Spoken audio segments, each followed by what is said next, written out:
This episode's brought to you by the following patrons: Stephanie Alexander, Natasha, Sophia, Gorotica, Vance, Cody, Boezy, Jeremy, Bruder, Ali, Nathan, Jennifer with the PH, Mr. Ragebomb, Libby, Wes, Dreskel, Aaron, Danielle, Kristen, Tia, Lauren, Jonathan, Kate, Alex, Isaac, and Karoon. And all the patrons want you to know you're loved, you're listened to, and you're a valuable member of the awesome Horror Virgin community. And if you want to hang out with us, do so in the Facebook group and Discord servers where we hang out daily. All right, I was watching this movie today, Aliens, and it made me realize how much I hate Covenant. No, Prometheus is the one that you said you hated. Both of them. Which, by the way, I don't hate the prequels. I am not prepared to litigate them today. Today we are talking about the best Alien sequel, Aliens. 3. No, how dare you? Get the fuck out.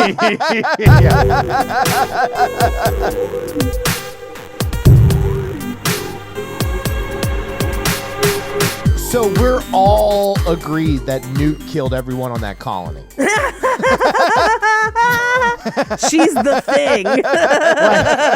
Thank you for tuning into Horror Virgin. I'm Paige. I'm Mikey. And I'm your Horror Virgin Todd, which means I don't like rewatching scary movies, but you guys make me rewatch them. And this week, you both made me rewatch Aliens with a dollar sign. So how many times have you seen this movie? Hundreds. Yeah. Countless. This is my second time seeing it. It was interesting watching it today because watching movies for the show is always different than just like watching them for enjoyment. And we should talk about, we watched the special edition that has 17 minutes of additional footage in it. I think everyone bought it on Amazon because it was on sale for like $1 more than to rent it. And I was like, yeah, I'm buying this. I missed the sale because when I bought it today, it was like $14.99. Oh no! So Ours was $4.99. Yeah, I literally bought it for $4.99 2 days ago. I know. And I thought, and I meant to buy it last night, but I had to go roast battle a guy from Wild and Out. And so I was just like, I bet whatever. that was easy. I'm super famous. I had to go do that super famous thing. Anyway, so it cost me considerably more, but But you got to own that dude from Wild and Out. I did.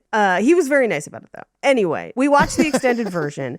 But when you watch movies for the show, I find that I find new things in them and I'm struck by different things. Sure. And there were many parts of this movie that, like, I always thought of this one as the action one and Alien as the horror one. In my mind, that's how I always had them categorized. Yeah. But watching this today, I was like, this is a fucking scary movie. No, I think this Yeah. movie is very scary, but I think it's probably one of the best sequels of all time. Absolutely. I here's the thing. Before Avatar, Jimmy Cams could make a hell of a sequel. Like this and T2. I was going to say T2, I think, is the better sequel. I am waiting on my Abyss sequel. I'd watch an Abyss sequel. You'll be waiting until we get to Avatar. Wait, no, I guess Avatar 2 is sort of the Abyss sequel because it's like the land of the sea or whatever. No. Now, here's my thing. I do love The Abyss. As a movie, I do enjoy too. it. It's fucking bonkers. It really is The great. last act goes fucking off the rails, and it is a hot-ass mess. The extended edition of that also helps clear that up. Does it not have a crazy white alien? Well, it has that. Then it doesn't clear it up, Mikey. But it explains their motivation. It explains the alien motivations. It's like late years Michael Crichton novel levels of wild. And the extended edition, the white alien comes out and he's like, look, humanity fucking shit up. We're going to destroy all of you. And then Ed Harris ends up convincing him not to destroy the world. That honestly doesn't help me with it. Makes it better. This is James Cameron's Congo. Don't you? That's one of my favorite movies. Stop eating the sesame cake! One, Congo is, and two, The Abyss is. Amy's sad. Amy's scared. Amy have Nintendo Power Glove. Yeah. No, but I mean, Aliens, I think it changed the cultural zeitgeist. Like, it's probably one of the best science fiction films ever made. Yes. Space Marines became it's everywhere. They're everywhere now. Fuck, in a world where the most recent Dune exists, you said this is the best sci-fi movie ever made. I would agree with you Yes. still. Damn, and here's the okay. thing. This is way better than the new Dune. So, I like Dune. I do. yeah, I mean, it's great. I thought it was well made. It's well acted. It's beautifully shot. Yeah. I think Yeah. this is a better movie. Okay. If you like characters who don't act like humans, Dune is for you. They're not humans. That's A lot of them aren't. Yeah, like it would be weird if they acted like humans. technically they're not humans. They're just a boring race of people who stand around in the desert. It's a lot of politics for me and a lot less cool sci-fi shit. Yeah. Space Marines is way cooler than sandworms, and that's just like I stand by that argument. But I will say, Okay. I'm excited to see Dune Part 2. Like, I'm excited to see the next one. I love science fiction. I'm excited about it. Yeah. I'm just saying, all of video games stole everything they know from this movie. Oh, yeah, I would not disagree with you. And I just want to remind everyone, because I know we covered this in our Terminator episode forever ago. James Cameron got this job because of Terminator, for the script for Terminator. The movie hadn't even come out yet. And we'll cover this a little bit more in fun facts and peppered throughout, because there is a great documentary on the making of Aliens on Netflix right now. If you love Aliens, you should absolutely go watch it. It's fascinating. But you need to remember that James Cameron was writing Aliens while he was also writing Rambo First Blood Part 2. Oh my Which God. is the Halloween 3 of Rambo. Well, yes, it is. Yeah. And he was writing them at the same time. And so, like, he would write, like, a certain amount of pages for one and then stop and write a certain amount of pages for the other. So, like, the dude was a sequel machine, and then he made Avatar. Or I guess then he made Titanic, and then he made Avatar. Yeah, I mean, he made other like blockbuster films before. I mean, this was a blockbuster film. Like, this movie made a ton of money. Like, and we'll talk about it in box office, but I mean, he has been a successful filmmaker since he started making at least Hollywood movies. I don't know if he did anything indie before that, but I would love if he came back and did an Alien sequel. Ooh, I mean, I don't know, because I don't love Avatar, and I have not enjoyed a lot of his more recent films, but It's love only his early Avatar. shit. He literally didn't make anything I after know. Titanic till Avatar. and then hasn't made anything in between Avatar 1 or 2. Yeah, I mean, it's Yeah. it's been all Avatar all the time for the past 23 years for James Cameron. And I don't care for it. It did make him like very rich. I'm sure it did, but that's his shitty Space Marine movie. This is his good one. Oh yeah, these Space Marines would slaughter the Na'vi or whatever. That's not a good thing. I think we see that they don't in Avatar. They just burned their Fern Gully tree down. They would have nuked him from orbit if it was a real Space Marine. You bring up a really interesting point that up until this point in movies, Space Marines weren't really a thing. They're probably in Warhammer, like more in books than like a visual representation. Right. Because before this, you have like Star Wars and stuff like that. So sci-fi is more fantasy. This brings sci-fi into a realm of kind of groundedness in our reality. Yeah, it's like our technology, but in space. Like, You have like the book Starship Troopers, you have Warhammer, you have books. I think you have books. You don't see them anywhere. but in this Right. movie, they essentially are, well, maybe not essentially, because they do have a little bit better technology, we'll see, as they sort of try and hunt the bugs, as they call them. But, like, it's virtually just Marines in space. Yeah. That's why they named them Space Marines. Marine. Well, no, that's what I'm saying, Mikey. Like, there's nothing really inventive about them. Halo just rips off the whole movie. Ripley Yeah. is Master Chief. I mean, Ripley is not Master Chief. Come on. No, she is. We have to talk about this because I have feminist beliefs about the Alien franchise. We're going to get into them now. First of all, in the first movie, Alien, Ripley was written for a man. I honestly think we talk about that in the first episode. We do. Yeah, that was one of the fun facts, I believe. Wasn't there. Anyway, they chose to cast Sigourney Weaver, and the only changes they made to that script were basically pronouns. Yeah. They didn't change anything else. And so there are a lot of questions for this movie about why some things have been included. Things like making her a mother, giving her a backstory where she had a daughter that she left behind, and really kind of adding in what some would look at as stereotypical feminized heteronormative tropes into her story. And I am of the belief that this is them embracing that she is a woman and fights as a woman and still wins and is a badass as a woman. Yeah. Now, again, motherhood is not exclusively tied to womanhood. Those are separate things. I think there are some conversations about, is it mother versus mother with her and the queen? Maybe. I think the motherhood aspect is a little more layered in this movie, first and foremost. I think the daughter that we find out that she lost, which, by the way, if you watch the special edition, there's a lot of information about that daughter. I think that is more to articulate the passage of time to show what Ripley lost, which is not just a scary experience in space. She lost her entire life. Literally, everyone she knew and loved is dead. Yes. And got written up at work. And got written up at work, which is new in the special edition. She lost literally everything. She did, but I think it also serves from a screenwriting perspective. Now there's nothing holding her home. Sure. Because if her daughter was around, she wouldn't have gone to Hadley's Hope. Yeah, of course not. And so I feel like that element serves a purpose in that way. I also feel from a mental health perspective, it's a story about a woman confronting her past and trauma and PTSD and stuff. Yes. And overcoming it. Yeah. Yeah. I do like the mother versus mother story. I think it's badass. And I also, Sure. this is why I hate Covenant. I like the aliens as just a fucking race of scary ass creatures that take over everything, ships, planets. Right. Like the Borg. They're not seeded from this alien race who are we kill blah, blah, blah. I hated that stuff. I do prefer them as a force of nature. You guys have brought up Halo a few times. It's sort of akin to the Flood. Or StarCraft. StarCraft takes a lot from this stuff too. Sure. So, I mean, Right. but there's a lot of, I think, very common in pop culture tropes that are prevalent in the Aliens franchise, which I would assume they started there. I honestly don't know because I don't read a lot of books. Aliens started a lot of them. Yeah, I don't read the Warhammer books and shit like that. That does predate it. Yeah. So I don't know. I'm sure that some of that existed, but not brought to the mainstream Sure. until this. Yeah. I do not. First of all, many different people can become mothers. That is not unique Yeah.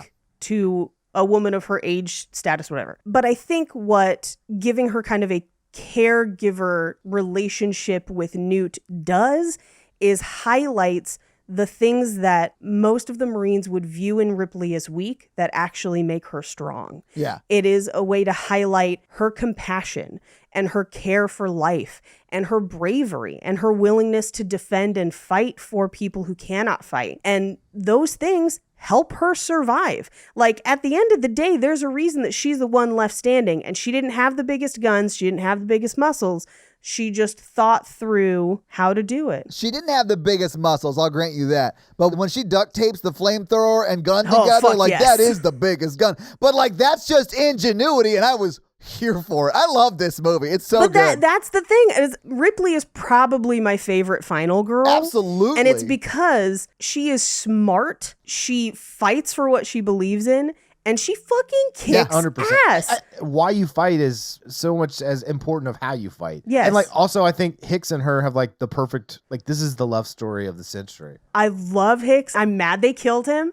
I'm mad. Well, the special edition gave us a little bit more Yeah, it Ripley and does. Hicks, which I thought was interesting. And then I noticed in his armor is his heart with a lock on it, and she takes it off. That's actually not his. So we have to talk about that. Well, let's talk about it when we get there. But yeah, I want to dig into that too. Yeah. Yeah. But I do think that early James Cameron actually does a really great job of placing male characters in films that trust in the strength and intelligence of the women that they The are. Abyss does this. Yes. Well, he does that. Well, and same in Terminator 2 when, And Terminator, the original Terminator. yeah, because I guess what's his name? It's the same guy. It is the same guy, and but what's his it's character's Kyle name? Reese, Kyle but Reese, thank you. Kyle has faith in her to be strong with or without him. I wonder if he was 80s typecast as the action star who also believes women can fight too. That's his lane.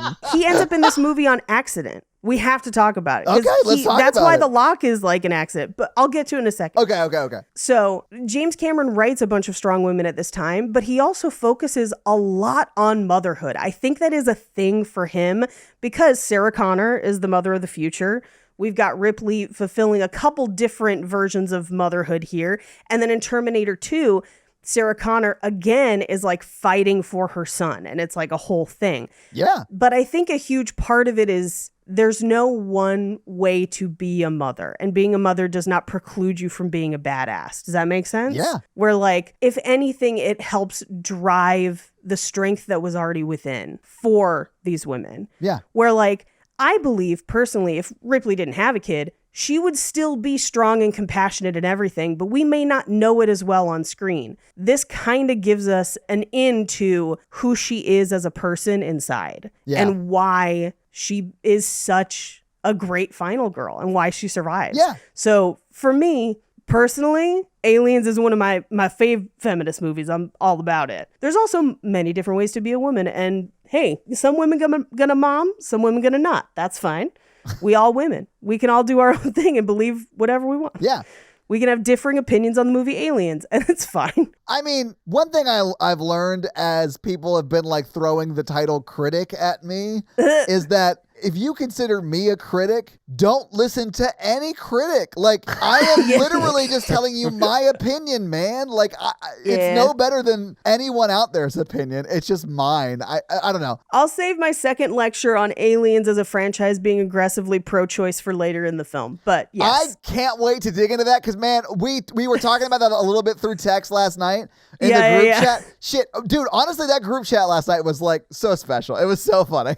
Just because it was us like, well, I mean, in comparison to like movies that I don't like because they're scary or they're just not good, that group chat is like dead silent when we're all watching the movie. But like with a movie like Aliens, we're like, fuck yeah, she's such a badass the whole time. She is so great. She's such a badass. She really is. It's great. Anyway, do we want to address how Hicks ends up in the movie, or do you want to save that for later? Absolutely. No, just tell me. Okay. So if you watch the Movies That Made Us episode on Aliens, which again I highly recommend, and there's a million fun facts on aliens just in general. Yeah. We will not scratch the surface. Like, we do not have time. But one of the ones that I think we should bring up is that James Cameron went from Terminator like right into this. And I mean like barely a break. And originally he had cast an actor named James Remar, who goes on to be in a bunch of other things. Yeah, I've heard of him. That Cameron has done, other people have done. But yeah, I mean, he's still working. That guy's been in a bunch of shit. Yeah. Yeah, originally he cast James Remar. And Alien, directed by Ridley Scott, had mostly filmed in London at Pinewood Studios, and they were going to do the same for Aliens. It was part of how they were going to save money. Yeah, okay. And so most of their actors were American, had to be transported to London. Well, London's drug laws are kind of different than America's, and James Remar partied a little too hard and got arrested after 2 days of shooting. So he had already shot 2 days of stuff in full sets. So he was supposed to be Kyle Reese in this movie? Yes. Hicks. What? Okay. Yeah, Kyle Reese. We said the same thing. We will call him Hicks by his proper name. So as a part of pre-production, because they had all of them come out and train for a couple weeks to literally carry the guns. Like, they had them train as Marines. Dude, and those Steadicam machine gun things. Oh, we have to talk about those too, because they couldn't get out of them. They were duct taped into them, so they couldn't go to the bathroom all day. They're so cool, though. Fucking nightmare. Yeah, but they are very cool. They're so cool. But so, as part of that training, they all got to decorate their own armor. Nice. Okay. So, like, they all decorate it. And so James Remar is the one who put the heart and the lock on there. Oh. What? Yes. Wild. Now, I Okay. don't know if that was him extrapolating from what the script was, because he obviously knew the script and knew what that character would be, or if he just thought it looked cool, because some of them just put on stuff that looked cool, and they do it so that you kind of just see flashes of it throughout the movie, like Vasquez's gun says adios and stuff like that, where like they wrote all that stuff. So when he got arrested, they didn't have time to remake costumes or retrain anyone. But they had just finished Terminator with Michael Biehn, who was still in shape from Terminator. Sure. And so they called him, did not audition him, and were like, here are your plane tickets. We need you in London in 2 days. He flies. He gets there 2 days later, and they just had to make James Remar's armor fit him. But they couldn't stop shooting, and they couldn't reshoot the stuff that they had already shot with James Remar. So there are a handful of wide shots in this movie that are still James Remar. What? And you can actually point them out. Yes. That is insane. I love it. Yeah. Although I'm super glad Kyle Reese is Hicks in this movie because I love him as an actor. He's good. Great. Yeah. He was also in Planet Terror, man. Yeah. The guy gets around. Do you guys want to maybe get into the movie so we can go through it scene by scene, though? Yes. I'll point out as we get to it, so like if you were watching this at home, the scenes where it's not him. Nice. Okay. Like the wide shots? Yeah, the wide shots. Awesome. Yeah. Okay. So we open on a ship in space. This is the escape pod that Ripley went into from the first one. Ships in space. It's aliens. Yeah. The Nostradamus escape.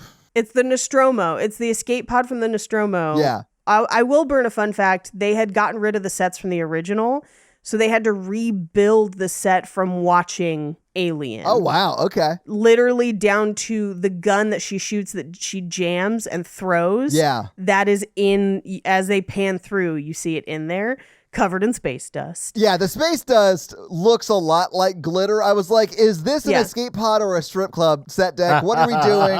Both. Why is it happening this way? Yeah. I don't understand why there was space dust, because like she's not shedding skin. Yeah, I don't know. I don't think it was space dust. I think it was actually condensation. No, because he brushes it away and it's dusty. Why would there be condensation or shedding skin? The cat and her are in the pod. Yeah, I know. Yeah. Yeah, I mean, all of that is insane. I don't know. It just But is. this is also a thing that always happens in movies in space where you find like an abandoned ship or whatever and there's dust. But you're right. There wouldn't be any. No, in space it doesn't get dusty. In space, no one needs to dust. Hmm. I mean, we're arguing about this, but this movie also has a ship in space, and when it flies by you, it goes like you'd be able to hear that. And that to me was very funny. You would hear it inside. Well, they weren't inside. It shows you from outside. Yeah. It's from outside. But that's a thing that I think sci-fi films have adopted for audiences to feel better, because Star Wars does it too. Yeah. Because if you were just watching it in silence, I think people would be like, No, that's boring. this doesn't seem that cool. But here's what really would have happened. Those scavengers would have been like salvagers. Would have been like, Yeah. oh, there's a woman here. We better kill her so we can have this ship. Yeah, honestly though, like she's lucky that one guy had ethics. I mean, Yeah, right? honestly, if it's scavengers in deep space, it's a surprise he didn't turn to his family and go, it looks like meat's back on the menu, boys. Yeah. Because they're definitely going to be space cannibals, guys. Of course. For sure. But what I really want is somebody to recut this scene and the scavengers are just Han and Chewie. I I think love that'd it. be pretty fun. Anyway, her ship or her pod gets picked up by a tractor beam or something that pulls her into a ship. They torch the entrance open and find her asleep. And this is where they're like, there goes our salvage. She's alive. But also the cat's alive. And I love that. That's actually who they were referring to. They don't really care about human cargo. I did think it was funny. Like, I guess they don't get paid if they save someone's life. Like, I thought they would definitely still get paid. I would assume that if she's alive, she still owns They don't it. get to keep the ship. Yeah. Oh, Because as you learn later on in the deleted scenes, she's super liable for all of that ship. Yep. that's nuts, by the way. But yeah, like, Yeah. I guess you're right, Mikey, though. Like, if a scavenger in deep space came across someone who owned the ship but was also in stasis, they would either be killed immediately or just pushed outside of the vessel while still in stasis. Yeah. Oh, for sure. Just eject the pod. Yeah, exactly. I don't know if you guys know a ton of scrappers in your life, but usually they just come take your old washing machine from the driveway or whatever. But like, I feel like they'd kill somebody if they were in that washing machine. Oh, I've had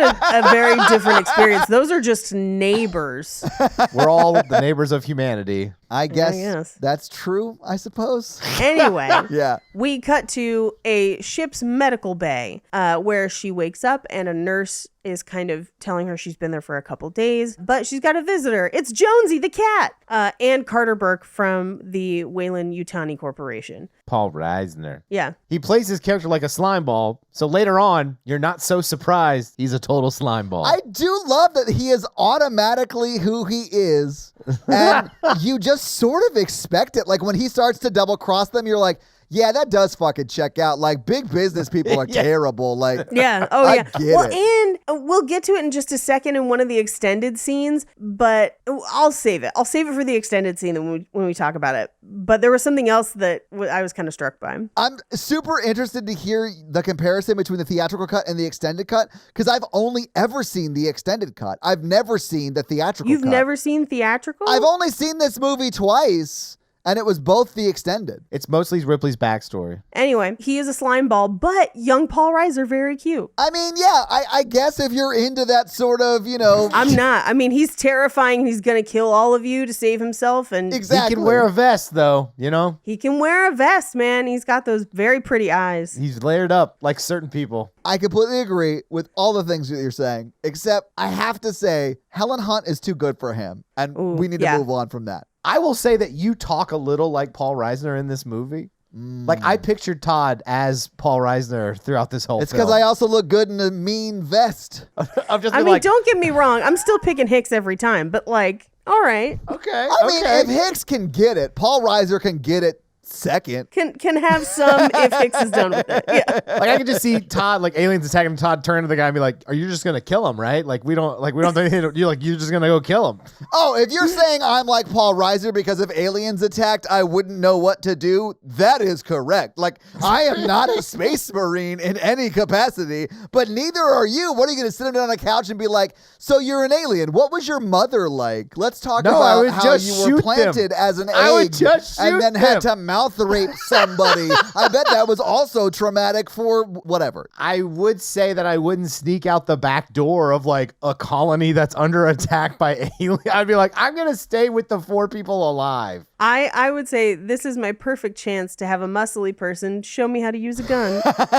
And that is what Paige is into. Would do it. I would have done it too. But I mean, and Mikey, I agree. Paul Reiser is dumb and goes off by himself in the middle of hordes of aliens attacking. That is Yeah. very stupid. I don't think you would try to murder 2 women. It depends on the circumstances. 3 women, definitely. But 2, no. I mean, but I think he was going to get paid a lot of money. Fuck. Okay, what is everyone's price to kill Ripley and Newt? Bottom dollar. What's it cost? $17.50. $17.50 to murder a woman and a child. Well, yeah, because like the child knocks down so much off the price. Because you're getting rid of a burden on the state, Mikey. Because he's excited to fight a child. That's what it is. I don't think I have a No, price on I don't this think one. I could not murder a woman and Oh, or a no. child. Yeah, I don't think either of you could either. No matter how delicious they looked. Even for like $1 billion, I wouldn't be able to do that. $1 billion, Mikey? Fuck. Okay.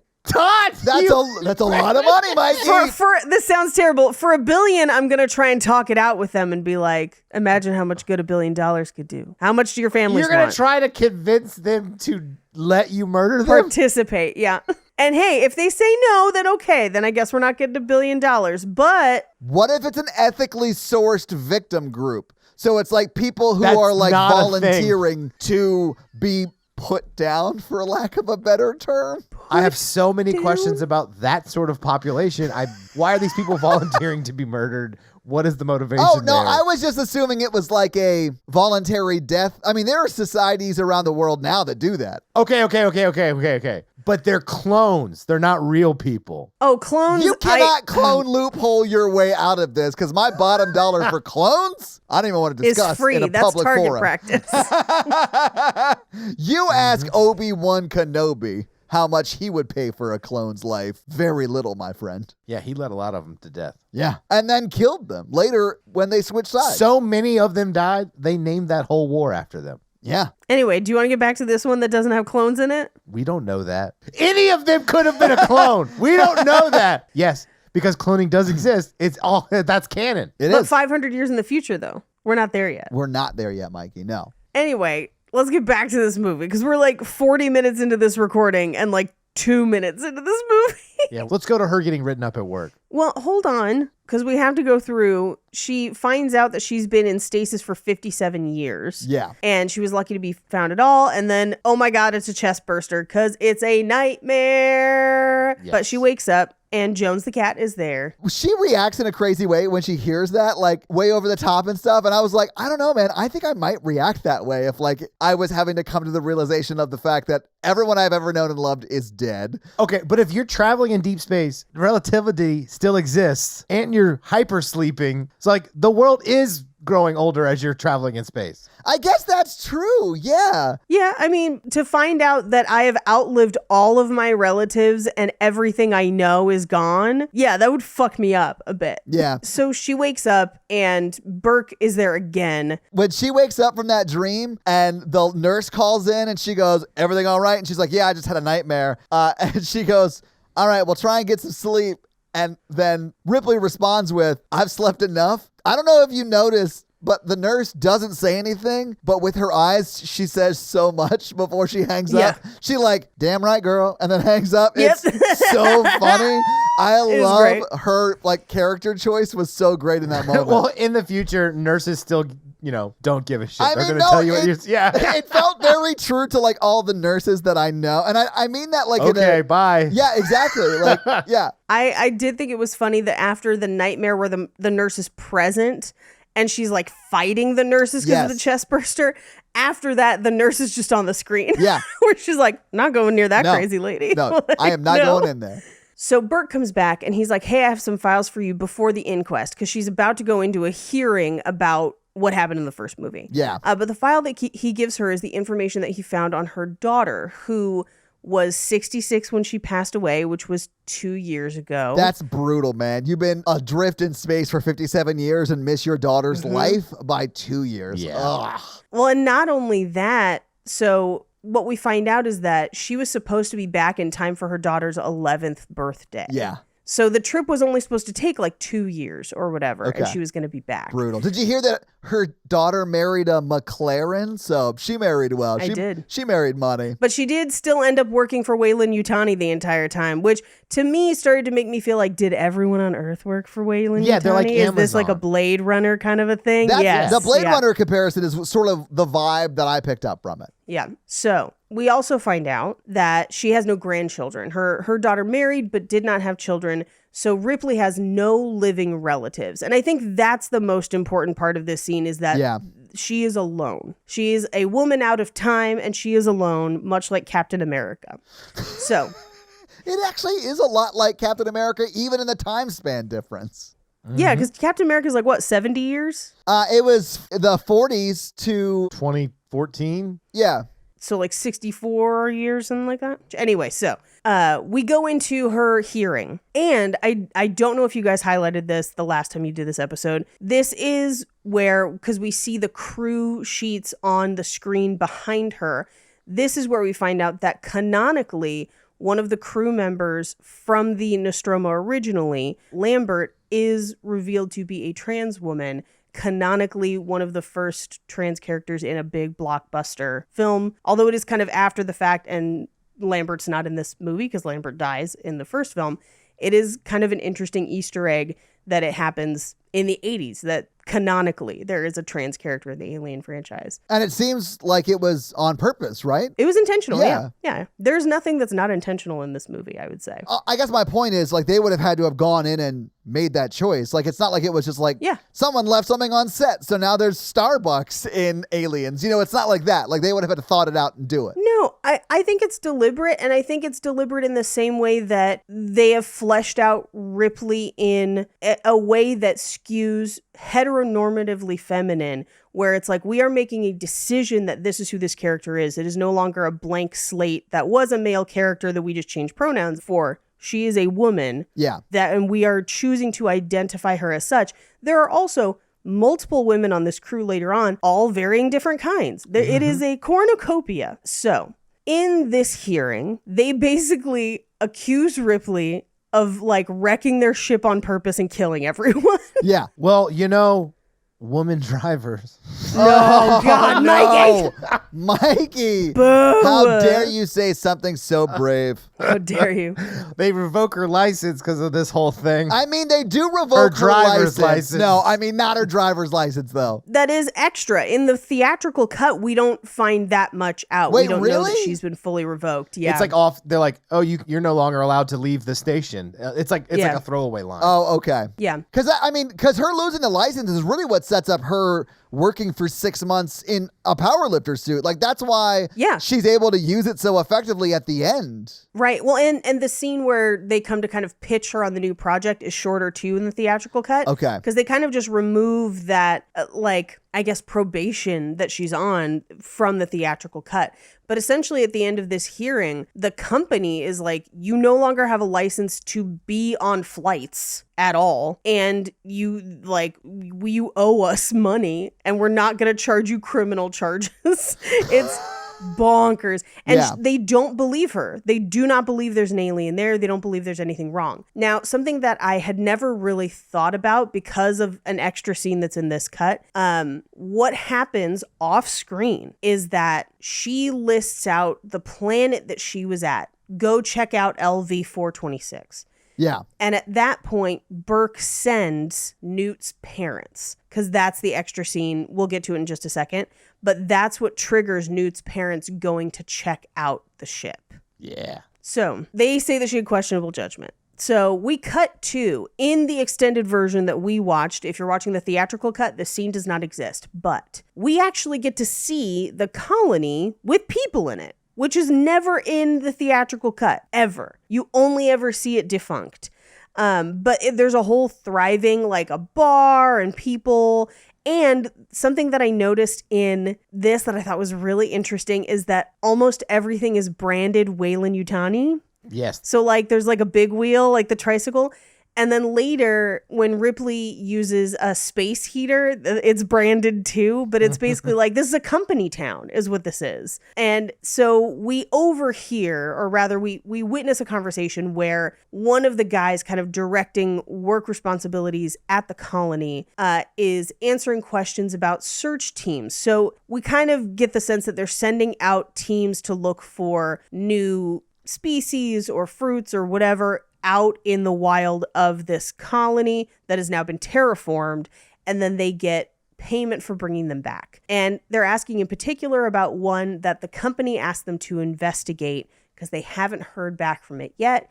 And they say that they don't usually ask the company why they want to see something because it takes 2 weeks to get a response. That 2 weeks is very important, because that's why once we see what we're about to see in the next scene, they don't even find out about it back home till 2 weeks later. People are fucking dead by then. Like, in the 2 weeks to get responses anywhere, it's too fucking late. You know, like it destroyed the crew of the Nostromo in 24 hours. So like 2 weeks, it's having a picnic. But the real question is, would you live on a space colony? Absolutely not. Never. Never, never. Nope. 100%. No, thank you. I want to be mayor of a space colony. I want You have fun dying on that space resource colony. management. Want to manage the resources, build the defenses. But Mikey, you wouldn't be the mayor. You would just be some grunt that was being told to like farm space sheep or whatever. Or potatoes. Like The Martian is my nightmare. It's a good movie, but it's my nightmare. Hadley's Hope was not a cool place, but like I would go to a space colony. I mean, it looked cool. 70 families just hanging out, movie night.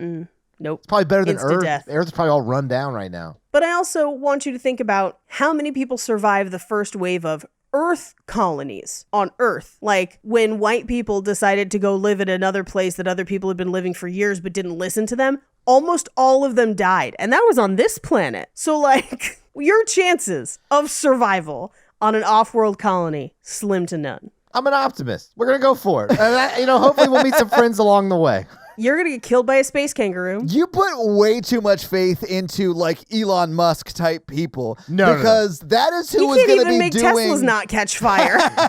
You think it's I going to don't- make a fusion reactor work in space? No. Yeah, his Look. terraforming is going to be like, oh, it turns out we rushed it. Let me tell you about that tricycle. It ran. Let me tell you about that heater. It heated up. Yeah, those are things we have now on Earth. Yeah. I'm just saying, the company technology didn't fail. It failed when they sent them to go get alien eggs. That's what happened. I never pegged you for a company man. That's interesting. This is an interesting real take strange. right here. Yeah, okay. But also, those are technologies that exist in our time. Oh, yeah. You mean this future corporation we cracked all space know heater tech? that Newt killed Hadley's Hope. It was an inside job. No, it was Nope. not. No. It wasn't. The mayor should have stopped her. There's no mayor. It's a company town. They're literally all wage slaves. Well, I don't want to be in a company colony. I want to be in like a government colony. I don't know what kind of colony you think is going to be except for a company one. Like a NASA colony. NASA don't got money for colonies. I want to go to a new frontier and really conquer, I mean, not Mars. Mars is too close, but like Alpha Centauri.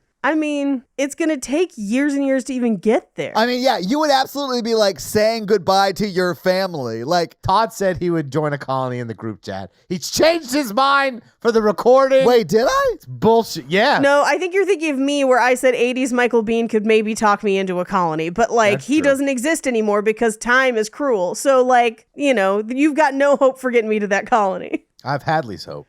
Oh God. You know who doesn't have Hadley's Hope anymore? Hadley's Hope, like literally the people who live there. Oh, Mikey, I am referencing our group chat from yesterday. The only thing I said I would do is if in like 2,000 years from now they had like nailed space colony and like Sure, they that's had a like different story. perfected those technologies, then yes, I would consider it. That's what I'm talking about. You're not going to live that long. It's a hypothetical. The problem for me is I love my family, and if one of them doesn't want to go, then I'm not going, you know? I don't think that we will successfully colonize space to be as safe as I want it to be within my lifetime. Yes, No, but, exactly. like, let's say you're living in this time with these peoples. I don't think it's safe in this time. They got space marines. It'd be fine. I'd join the space marines. I'd join up. Unless you like requisition me my own personal space marine. But even then, you are going to have to like tranquilize me. Like, I'm not going to go willingly. I'm not sold. This does not look safe. I don't trust corporations to have our best interest at heart in general. I mean, because they don't. They only care about what Paul Reiser cares about in this movie, and that is stakeholder profits, and they don't care Yeah. about people. Well, I'm on the non-profit colony. That Then you're going is to have even not less gonna money. exist. You're going to Yeah. die. Yeah. This is, let me put it to you this way. Southwest couldn't even fly people to places within the same country successfully this past week. You going to trust companies to just like Fly you to a different planet. to a different planet and then trust us not to die? They already have our money for the voyage. Why keep us alive? Okay, but if you're like in a Firefly type universe, like you're like this is if we are in a science fiction universe. Well, that's a different universe than this and a different hypothetical question. Because I've never lived in a universe where there's safe space colonies, so I've never really experienced it. I can't really empathize. I feel like that's an appropriate thing to say, though, because those are two different universes. Like, one of them has hyperspace and one of them doesn't. If we're talking about like Star Trek, Right. That's a different type of thing. that's a different type of thing where there's like a UN for space and shit, Yeah. like the International Conclave of Light, whatever. That okay, because it's clearly been happening for a long time and Right. it's a norm of the society. This is still new where they're like, we just figured out how to terraform shit. But also, I've played way too much Horizon Forbidden West and Zero Dawn to trust terraforming shit. Well, it's new to her, but like they imply that there's hundreds and hundreds of colonies and they've encountered different aliens. I mean, that is heavily implied because they ask, is it something or is it a bug hunt, right? Right. And so they've Yeah. definitely fought, I don't think these aliens before, but aliens. Right. Yeah. But what I will say is that for people who have done this a lot, that colony still looked like ass. Yeah, that colony didn't look good. And I don't think the other colonies are much better. And all those colonies are company towns. Weyland-Yutani is like a monopoly that is just throwing settlers at their problems Yeah. and actively murdering off entire species wherever they go. I would definitely try to go to the planet Catan and be a A settler. settler Of of Catan. Catan. You son of a bitch. Paige, I have a quick question for you. Sure. You get your bras from a lady in this movie who refuses to wear one. So, Jeanette Goldstein, yes. yeah. I don't love that she is in brownface in this film. I don't like it. There is, I don't want to say a reason for that because it's not a good reason, but she also was cast last minute where they had originally cast a woman who was a bodybuilder who was also Latino, and it was kind of written for her. Okay. But then last minute, she basically said that she wouldn't swear in the film. Like, she refused to swear and didn't like the dialogue and pulled out of the project, like, literally last minute. Imagine pulling out of Aliens. Like, no, I don't think I should do know. this It's not going to be big. movie. Well, that's, I mean, in the movies that made us, they interview James Remar, and he's like, even though he's had a successful career Oh, after, yeah. he's like, man, it would have been fucking lit to be an Aliens. Fuck. I mean, even if you had a stellar career, I would have wanted to have been in this movie. Like, Yeah, it's an amazing movie. it is an amazing movie. So Jeanette was cast in part because she was physically strong enough, because Yeah. she had to be able to hold the gun and a whole bunch And of be duct taped into the Steadicam thing. and be duct taped into the Steadicam where they were not allowed, you couldn't take it off. So for 12-hour days, they couldn't even have bathroom breaks. And so it was brutal. The shooting on this is brutal. Having met Jeanette a number of times, I think she would also agree with you that the brown face is not great. And if they were to make this movie again, modern day, they would have likely just chosen another actress. Sure. But Jeanette is very, very kind and nice and has touched my boobs a couple times because of bras and makes really nice bras. Well, or rather, she owns a chain of stores that source bras in extended sizes. Okay. Yeah, but we haven't even met her yet. No, but we're about to. We're about to. But first, extended scene, Hadley's Hope, we find out that they're sending crews out to search for stuff, which is where we meet Newt's family, which is not in the theatrical cut at all. Yeah. And what we see is that her parents are tasked with going out and investigating the ship. The derelict ship, yeah. Yeah, the derelict ship per Carter Burke's instructions, knowing what could be on it. And they go and her dad ends up with a face hugger and they call in a mayday. Cheated on his mom. And that's why she killed everyone in the colony.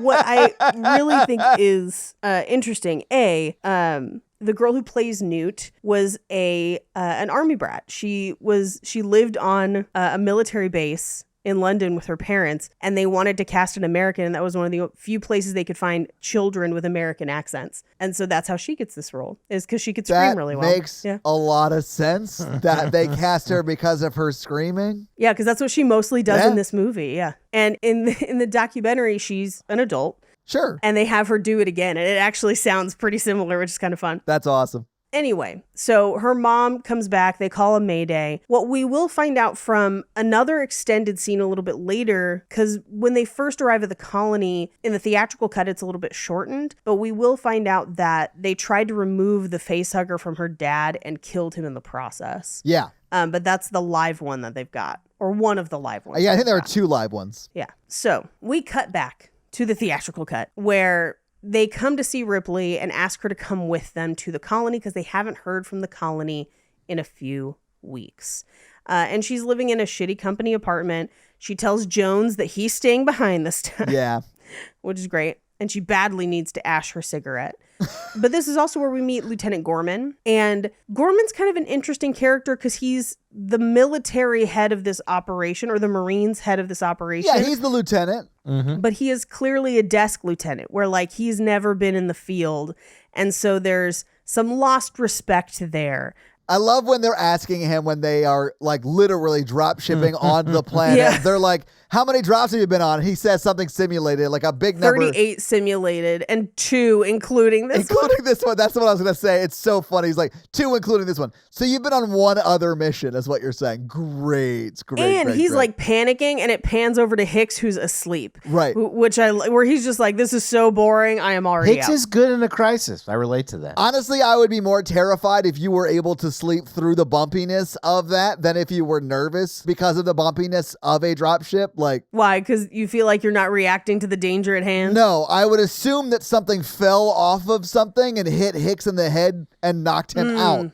Because the fact that he's drop shipping onto a place where there are aliens present, it would be insane to be asleep in that situation. But that's what's so great about this movie is that we'll get there, but like there are scenes that establish that these are badasses who have killed other aliens and they're not scared of these aliens, and they end up killing a ton of aliens. Oh, they kill a shitload of them. Yeah. Which is cool. That's what makes the movie so good. I think if we had the exact same number of aliens and the exact same number of space marines. I'd bet on the Space Marines. Yeah, me too. That should be Alien 3. You and I have had this discussion before where you think that all Alien sequels should take place off-world with Space Marines. At least the future. I could do with aliens breaking out of a lab and like consuming Earth, and then Marines like fighting for future Earth from space. I could deal with that'd that. be a good one. Yeah. Like a World War II film, like it's Normandy. It's kind of like Starship Troopers at that point, though.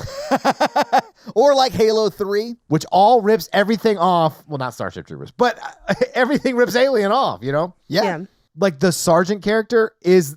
Like, they straight up make him in Halo. Yeah, I mean, they remake the Sergeant character for Halo. He's a real sergeant? Really? Like, he was a real Marine? Yeah, I'll get to it in fun facts. But, like, yeah, but he was one of the few that was, like, an actual, like, armed forces guy. Awesome. Anyway, they try to talk Ripley into going back because they'll have troops, they'll be safety.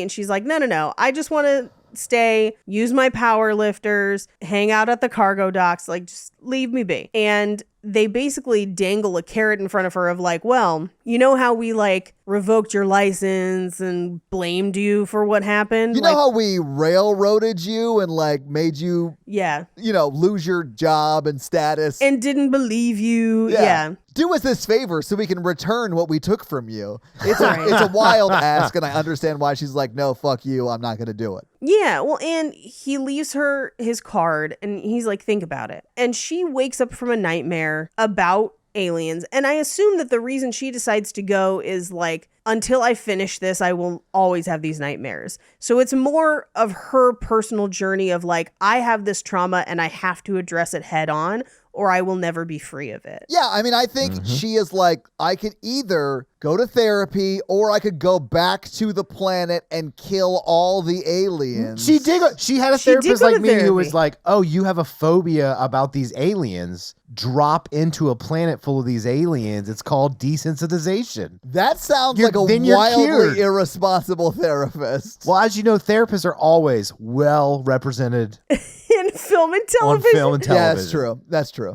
We know that she went through at least some of her mandated 6 months of therapy. So we know that she's done some, but I think this is her being like, I have unfinished business, because Ripley doesn't run away from her problems. And that's why Ripley is great.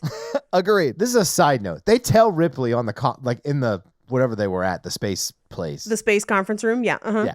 That like, you'll be safe. You won't get anywhere near the danger. And Yeah. in my mind, now they didn't say this outright, I would have been implied that I stayed on the ship in orbit. Oh, yeah. Right, That's what right, I right. thought, And too. I nuke it from orbit. Yeah. Yeah. Instead they're like, get in the car with us. We're going down. All of us. We're not even leaving anybody driving this thing. Yeah. Which I also thought was a wild take for a military operation. Yeah. Yeah. Just leaving a giant ship Full of nukes.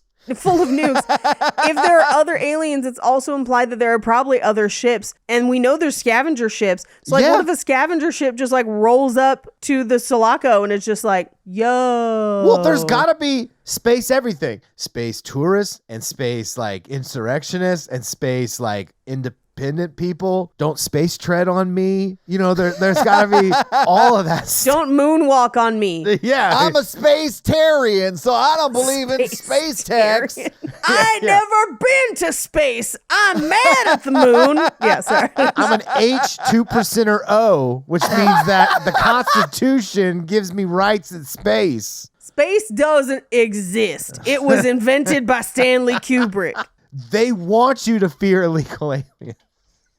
There is a joke about illegal aliens coming up in Yeah. the Oh, movie. yeah. It's not great. It has not aged well, but it gave me a moment of like, damn, even in the future, we are assholes to people of color. Like, I can't believe this is still a thing. I mean, we may be in the future in the movie, but we're still firmly in 1986 when this Yeah, comes this is out. 1986 because this is written in 1986. Yeah. I'll be honest with you guys. My understanding of humanity, I think there still will be 1,000 years from now, people will still be pretty bad. Oh, yeah. People will be Oh terrible yeah, but to people I for figured no we would have reason. moved Yeah. on to a different kind of like we would be mean to other people. Yeah, we're going to be mean to clones, and I cannot wait for it. Clones are taking my job. I'll tell you one thing that I love, and that is when some filmmaker from the past swung super hard at what like slightly future technology would be like, Right. and misses so hard. And a lot of this movie, actually, the technology sort of makes sense to me, and I like it. The one that super sticks out to me is the fact that to call Paul Reiser, you stick his business card in your laptop, and then it FaceTimes him. How is that It's not a basically QR, a QR code. Yeah, Yeah. because I thought that as I was There watching are it. business cards you can tap on phones that Yes. transfer your That contacts. transfer your contacts, yeah. But like, can you not call someone unless they like give you their business card? No, I think you can. I think it's just a feature. Okay.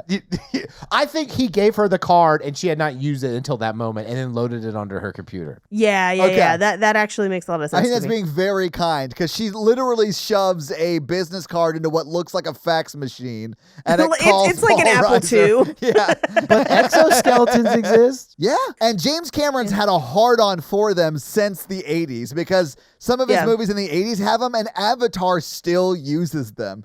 Yeah, Avatar is like built around exosuits. Yeah, So back to this movie. So she agrees to go and tells Jonesy he can't come because she doesn't want to have to save his ass again, even though he's a very cute kitty and I love him.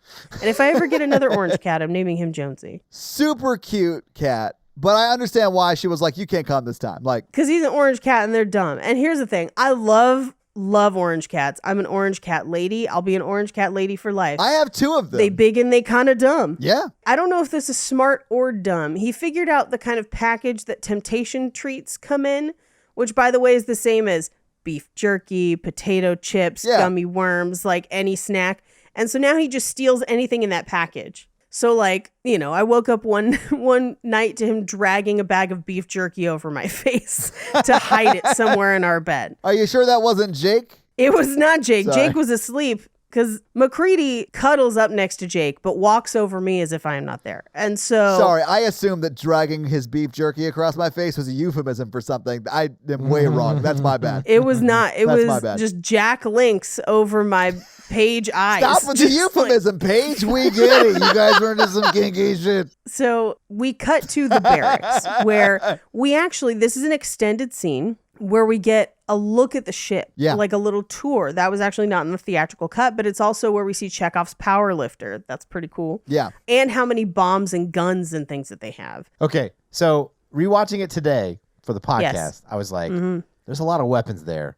Yeah. Yeah. Why didn't Ripley just pick up a gun and shoot the queen? Well, she's not in the part of the ship that has the weapons. There was a ton on the drop ship. That's true. There is a ton on the dropship. She could have run back into the dropship. I think she was worried that But the Newt... queen would get to Newt. Yeah, I was going to say, Newt isn't in the dropship, and she wants to protect Newt. And the queen is huge. Yeah. So I don't know that they had the firepower. Yeah, I mean, I think the way she gets rid of her is the right way to do it. Which, if you're interested, watch the documentary because they show how the queen was puppeted. It took 4 different people inside It's cool. the Yeah. queen to Jeez, puppet her. that's It's fucking crazy. amazing. And they built it originally out of trash bags. There's a lot of trash bags and silicone caulk used in this film on both sets and everything.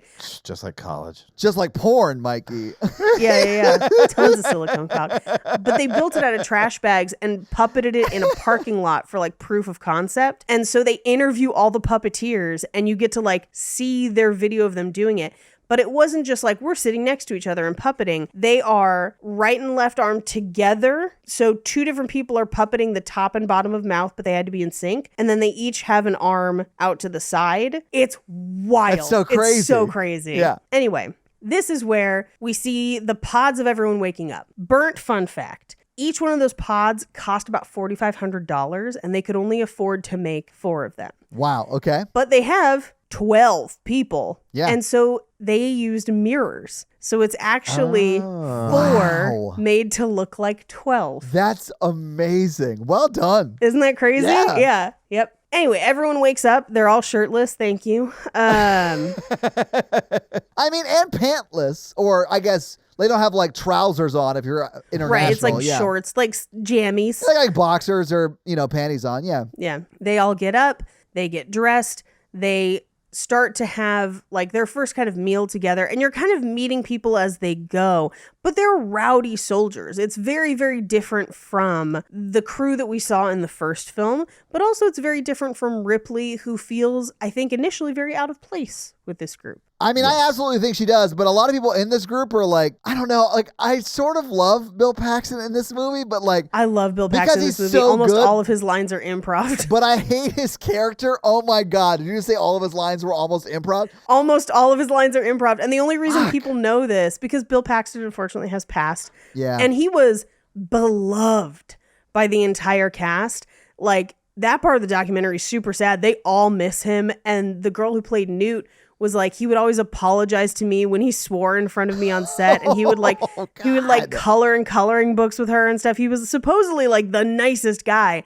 But as they've published shooting scripts and drafts of this, a lot of his lines are not there or they're different. So people think that these are alternate takes and that he improv a lot of the lines. He was just supposed to be like the red shirt guy who like comes Yeah. down, doesn't say much, and dies. And like on the Yeah. days of shooting, James Cameron was like, just keep the camera on Bill Paxton because he is liable to say over, something man. crazy and I will want to use that. It's sort of like when you're shooting Jim Carrey in a movie, you just never turn the camera off. Yeah. Yeah. But I mean, like, this scene has a lot in common with like Full Metal Jacket and like Vietnam movies. Oh, Yeah. yeah. It feels authentic. A Yeah. lot of science fiction. I'm not going to name names, but the movie Dune, they don't humanize. they don't give people personalities enough in the future. They're not humans. But you can still smile. I think they are humans. It depends on who you're talking about. If you're talking about the Fremen, they are human. Right.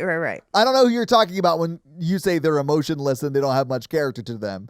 because you just haven't seen past the first episode of Dune. That's true. Yeah, and the first episode is only the first half of the first book. and we don't really meet any of the Fremen except for Stilgar. I mean, I've seen other adaptations of Dune. Oh, the other adaptations you cannot include. They are not accurate. the sci-fi miniseries is actually pretty true to the It is books. pretty good. It's With so the dude, good. What's it's the dude from the British dude. Well, he's in Children of Dune. He's not in the original miniseries. Okay. But yeah, you're thinking of James McAvoy. Uh-huh. But it has a different thing. This is a horror movie that has space marines, and they're trying to make them the most like actual marines. Yeah. And that's what we're getting. And they do a great job. yeah. This is just like the Platoon version of like those Marines in space. It's Predator in space. Yeah, I mean, that's probably a better I allegory. mean, actually, Predator is probably aliens on the ground.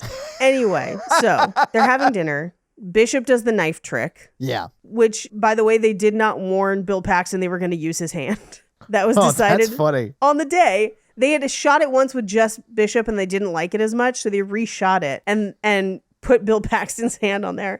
And he did accidentally cut him. Oh, really? Yeah. What you don't know about Hudson is that his first name is Chet, and he was frozen in 1986 and then rethawed out from the movie Weird Science. It's the same character. It is the same character. It's also kind of the same character from Terminator, which he was also in. I don't know if you remember. Yeah, He he's- literally went from that to this. I think he's the only person that's been killed by the Terminator and an alien, right? And an alien and a predator, I predator. Oh, believe. yeah, all three. Yeah. Yeah, he's the only person that ever hit for the cycle or whatever they call that in sports ball. In the extended Chet universe. Expanded The X- Chet the- universe, yeah, yes. mhm. The XCU. Anyway, so this is where Ripley finds out that he is an android and she flips the fuck out because I don't know if you remember, but in Alien, the first one, Bilbo Baggins does her wrong. So she's scared of robots. Yeah, I mean, after what happens to her in Alien, I understand. I get it. Yeah. And at this point, Lance Henriksen is like, oh yeah, that model was always twitchy, but I would never hurt you. And she's like, I'll believe it when I see it, fucker. Like, she's just like, stay the fuck away from me. That's what I tell all the girls when I start dating them. I'm like, oh, your ex, that model was twitchy. Like, I'll never hurt you. That It's model like was impossible. I would never. Well, even 500 years in the future, or 56 years, robots are still run by splooge. I think you mean milk? It's milk and yogurt, and he got food poisoning from it. Oh. Anyway, so they're getting a rundown of basically what they're in for. Yeah, what the op is, what the operation is. What the op Yeah. is.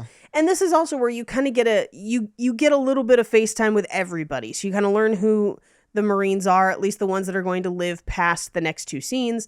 And the other ones you see and don't necessarily get their names. Yeah. But Ripley tries to impress upon them how dangerous the xenomorphs are. Yeah. And they don't believe her. They're like, we've killed fuck tons of aliens. Yeah, they're really like blowing her off because they have killed other aliens. They're just not these types of aliens. Yeah, and Vasquez at one point is like, I just need to know where they are. Like, just tell me where they are so I can shoot them to death. And she's like, I hope you're right. Like, I hope that you guys can end them and it won't be a big deal. Yeah. Or that we get there and there's nothing wrong or whatever. But like, we need to be prepared if it doesn't happen that way. So the sergeant orders them to get ready and says asses and elbows, which I think is really funny. I do love that. I know yeah. it is a military saying, but I just love it every time I hear it. I love his little speech. Every meal is a banquet. Yeah. Every sunrise a blessing. I love that it very much is Master Chief's boss, like the entire movie. Like it is him. Well, they stole it from this, Oh, but yeah. anyway. I mean, Halo's so, yes. way after this. Yeah. Yeah. They all load onto the ship. They're going in for the drop, or I guess they're starting to load up the ship. And this is where Ripley shows that she can use the power loader. And they're like, oh, that's cool. And we get some product placement for Reeboks. Nice to see that they're still around in the future. We see them loading up all of the giant guns, and they get into their combat seats. And this is where, people think that this line was improvised, where he says, "Express elevator to hell, going down," because it's not in any of the scripts. But they basically free fall out of the ship to land on the planet. Yeah. But this is where we find out that Gorman has not been on any of those drops. 38 simulated, 2 real ones, including this one. Meanwhile, everyone else is just chilling. Hicks is asleep. In fact, when they land, they're like, somebody wake up Hicks. Like, he's just, he didn't even wake up for landing. Which you don't want in your corporal. You want your corporal to be awake and aware the entire mission. Yeah, sure. And he ends up being in charge. He's not in charge at this point. Literally, like 12 people die, so he ends up in charge. Just like King Ralph. So they land, and they're going to go into the main colony complex. So they do fly over. There's no activity. They don't see anybody. And they realize that they still have power. Like, the electricity is still on. Yeah. So they land, and then they basically take off in effectively like the Rumbler from Dark Knight, or the Tumbler, whatever they call it. I mean, it very much is a 1980s Batmobile, but it's like 6 or 7 feet tall, and the wheels go Yeah. almost all the way up to the top of that, which means like it's probably a miniature, and then they moved around that set everywhere, which to me was very funny. So, fun fact, in some parts it is a miniature, good clocking. Yeah. But also, they left a lot of these sets up, particularly the one with the eggs, the egg room they left up. Okay. Because Batman used them next. Oh, yeah. I And when remember Batman this. arrived Yeah. to like shoot, most of the sets were still intact, and they actually left some of it for like the Batcave and stuff. What are all these penguin eggs doing around here? I think it's mostly the H.R. Giger walls and stuff that they left. But I do think it's very funny that it basically just gets reused, which is kind of hilarious. Yeah. But the town is abandoned, which without that earlier scene, like, the movie still works. In the theatrical cut, Sure. it never bothered me that it was, Right. Abandoned or whatever. But having seen it with people in it, then abandoned, I think is actually way more effective. I like having that earlier scene in to give you a contrast. Oh, I honestly wouldn't cut any of the extended scenes. No, I think it's great. I really think it fits. I don't think it slows down the pacing. Like, it does a great job with them. Yeah. They go inside, and the place is torn to shreds and leaking from the rain outside. They walk through. They use motion trackers. Nobody seems to be moving. Yeah. This is one of the first places where we get a close-up of the Steadicam guns, which are just Steadicam rigs. And you can actually see on Jeanette Goldstein's midsection that they have literally, like, gaffer taped it to her body. Yeah. And she would have to be cut out of it every day. That's terrible. Oh, man. It's terrible. She and the other guy, they became like best friends and are still friends to this day. Oh, that's awesome. Because it was such a terrible experience that they were just like, we're in it together. Yeah, very funny. Yeah. So they split up into groups of 2 to search, and they do hear a beeping movement and find a hamster. But other than that, they don't find anything. Is it a coincidence that everyone is dead except Newt's favorite pets? That's all I'm saying. I mean, someone should be asking these questions. I mean, hamsters die easy. So the fact that, like, they've survived all this shit. I do love that your theory is that the 10 or 11-year-old girl in this movie killed the entire colony. And the aliens are just there by a coincidence. Yeah, she framed them. That's what it was. So as he's looking at the hamsters, he pans over and sees that there is acid burns in the floor. Yeah. And just as he's finding that, the other group finds acid burns through the floor, ceiling, and multiple layers. I'll be honest with you. If I was Ripley in that moment, first off, I wouldn't even be there. I'd be on the ship in space. But like, if I saw acid, blood, I'd be like, oh, these are the aliens I told you about. We're fucked. Right. Everyone has to leave immediately, or you're getting left because I'm leaving now. Yeah, nuke it from orbit. Yeah. But they basically are like, I think everything here is dead. I think whatever happened, I think we missed it. Yeah. And they're like, cool, so we secured the place. And she's like, no, you fucking didn't. What the fuck are you talking? What? You've only looked at like 3 rooms. You haven't secured shit. Yeah. And they're like, well, let's see if we can get the computer to load, which I do think that they should try to do, like, even, like, safely if they can. Yes, you got to get to the captain's logs or whatever, they would call whatever they write out, Mikey's Yeah. Mayor logs, right? Yeah. Dear diary, today I made people stack crates. Today I blew holes into the giant spiders. Yeah. We're breeding hamsters more as a crop. As a food source. Oh, I have too many no. chickens, so I built more closets. This is exactly like RimWorld. I know this is exactly like Rim Job World, but that's exactly why I don't want to live in your Rim Job colony. The college known as Newt has been showing some sociopathic tendencies. I'm scared. She keeps killing hamsters. Good thing we have a ton of replacements. Anyway, so because they're going to go look at the computers and they've declared it safe, Gorman, Burke, and Ripley are going to go into the colony.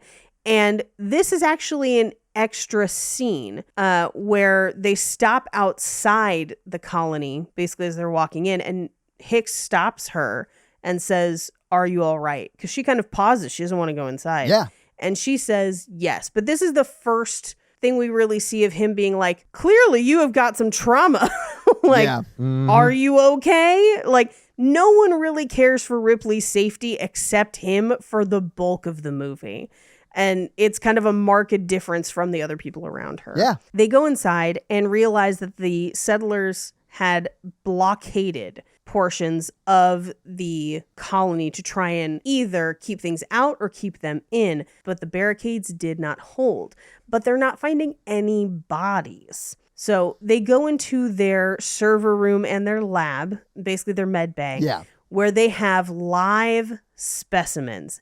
And they do look vulvic Yeah. because one of the themes in the Alien franchise is the horror of a lack of bodily autonomy in a sexualized sense, I will say. Yeah. And thus commences my very, very brief, because it is already a very long episode. One of the key things in the first Alien movie is the horror of being impregnated without your consent. And that carries through into this film as well. And I think it's very interesting that they contrast in this film chosen motherhood, where Ripley has kind of chosen to fill that role for Newt, versus forced motherhood, which Burke tries to force on them both, but is also a feature of what makes these aliens horrifying.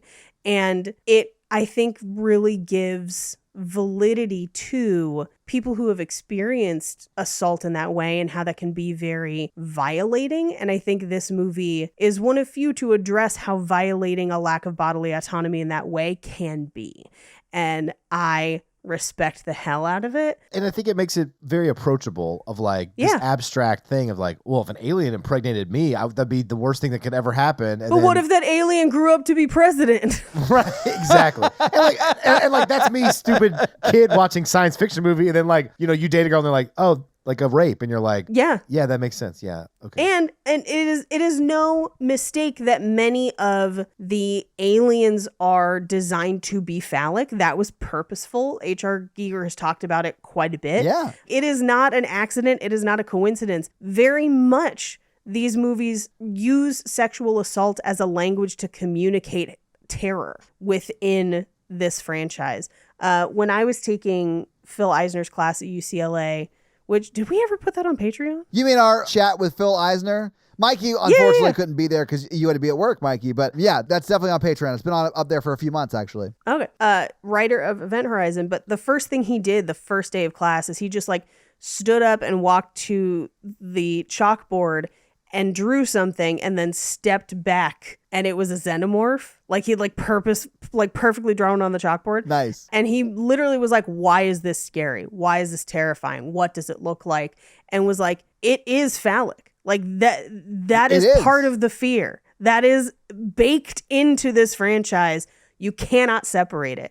And I don't think it's a mistake that a franchise that has a woman as your protagonist who is strong, who wins at the end and fights through it, also has an association with sexual assault as the villain. I think that is purposeful, and it's very important to me within the franchise. I mean, I think it was also important to James Cameron because he worked it into the whole fucking franchise. Like, it became a Well, thing. it's in the first one, too. I guess that's true. Yeah, Yeah. it started in the first one. But yes, so this is where we see, first of all, the underside of a face hugger, which is one of the first times we've ever seen that. Yeah. Including its terrifying rape tube. And it looks very genital. Also, I think this movie might be one of the first times where we see a face hugger run like a spider. Yeah. Yeah, dude. Ooh. Anyway, something triggers the motion sensors in D block. And it's coming straight for them. They don't know what it is or why, but something runs past them. One of the guys shoots first, asks questions later. Hicks stops him because he paused long enough to see that it was a little girl. I mean, you They see almost it's a shot little that girl. little Yeah, girl. and they do Yeah. shoot at Newt in this first scene. Yep. So they kind of try to grab her and pull her out. She bites Hicks's arm, so he's got like a bandage on it the rest of the movie. Yeah.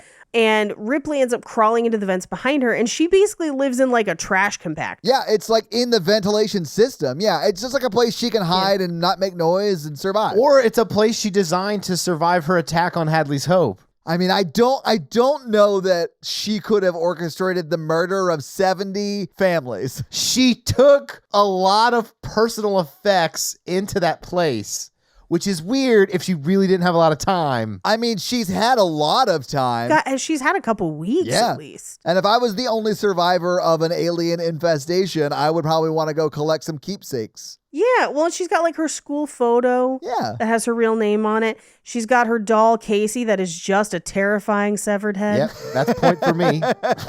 That's fair, Mikey. Yeah, I'll give you that one. Yep. She won't really talk to anybody but Ripley. And I think it's because Ripley's the only one that treats her like a child. Yes. Like Gorman's like, talk to us. Why won't you talk to us? And Ripley's like, hey, here's some hot chocolate. What's your name?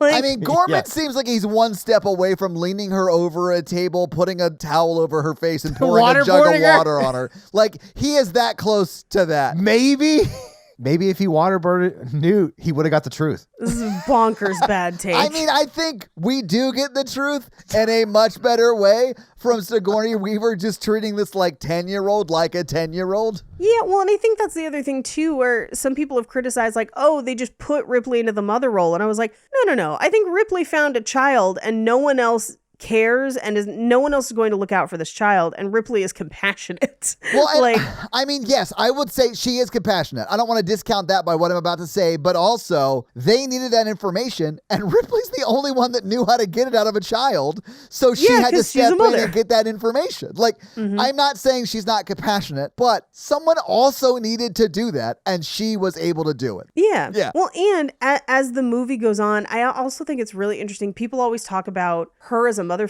figure and don't address Hicks as a father figure, because he transforms throughout the film as Yeah. well. Yes, he does. Where you see him like lifting her onto tables Yeah. and carrying her with them. Like, Towards the end of this movie, when it's sort of just the three of them, it is they're like a little family. It's like a family, yeah. which is why 3 is so mad at him. It's like X-Men 3 to me. Oh, X-Men 3 is terrible. That's the one with the bridge, right? Yeah, I fucking hate that one. It's terrible. Especially because X2 is so good.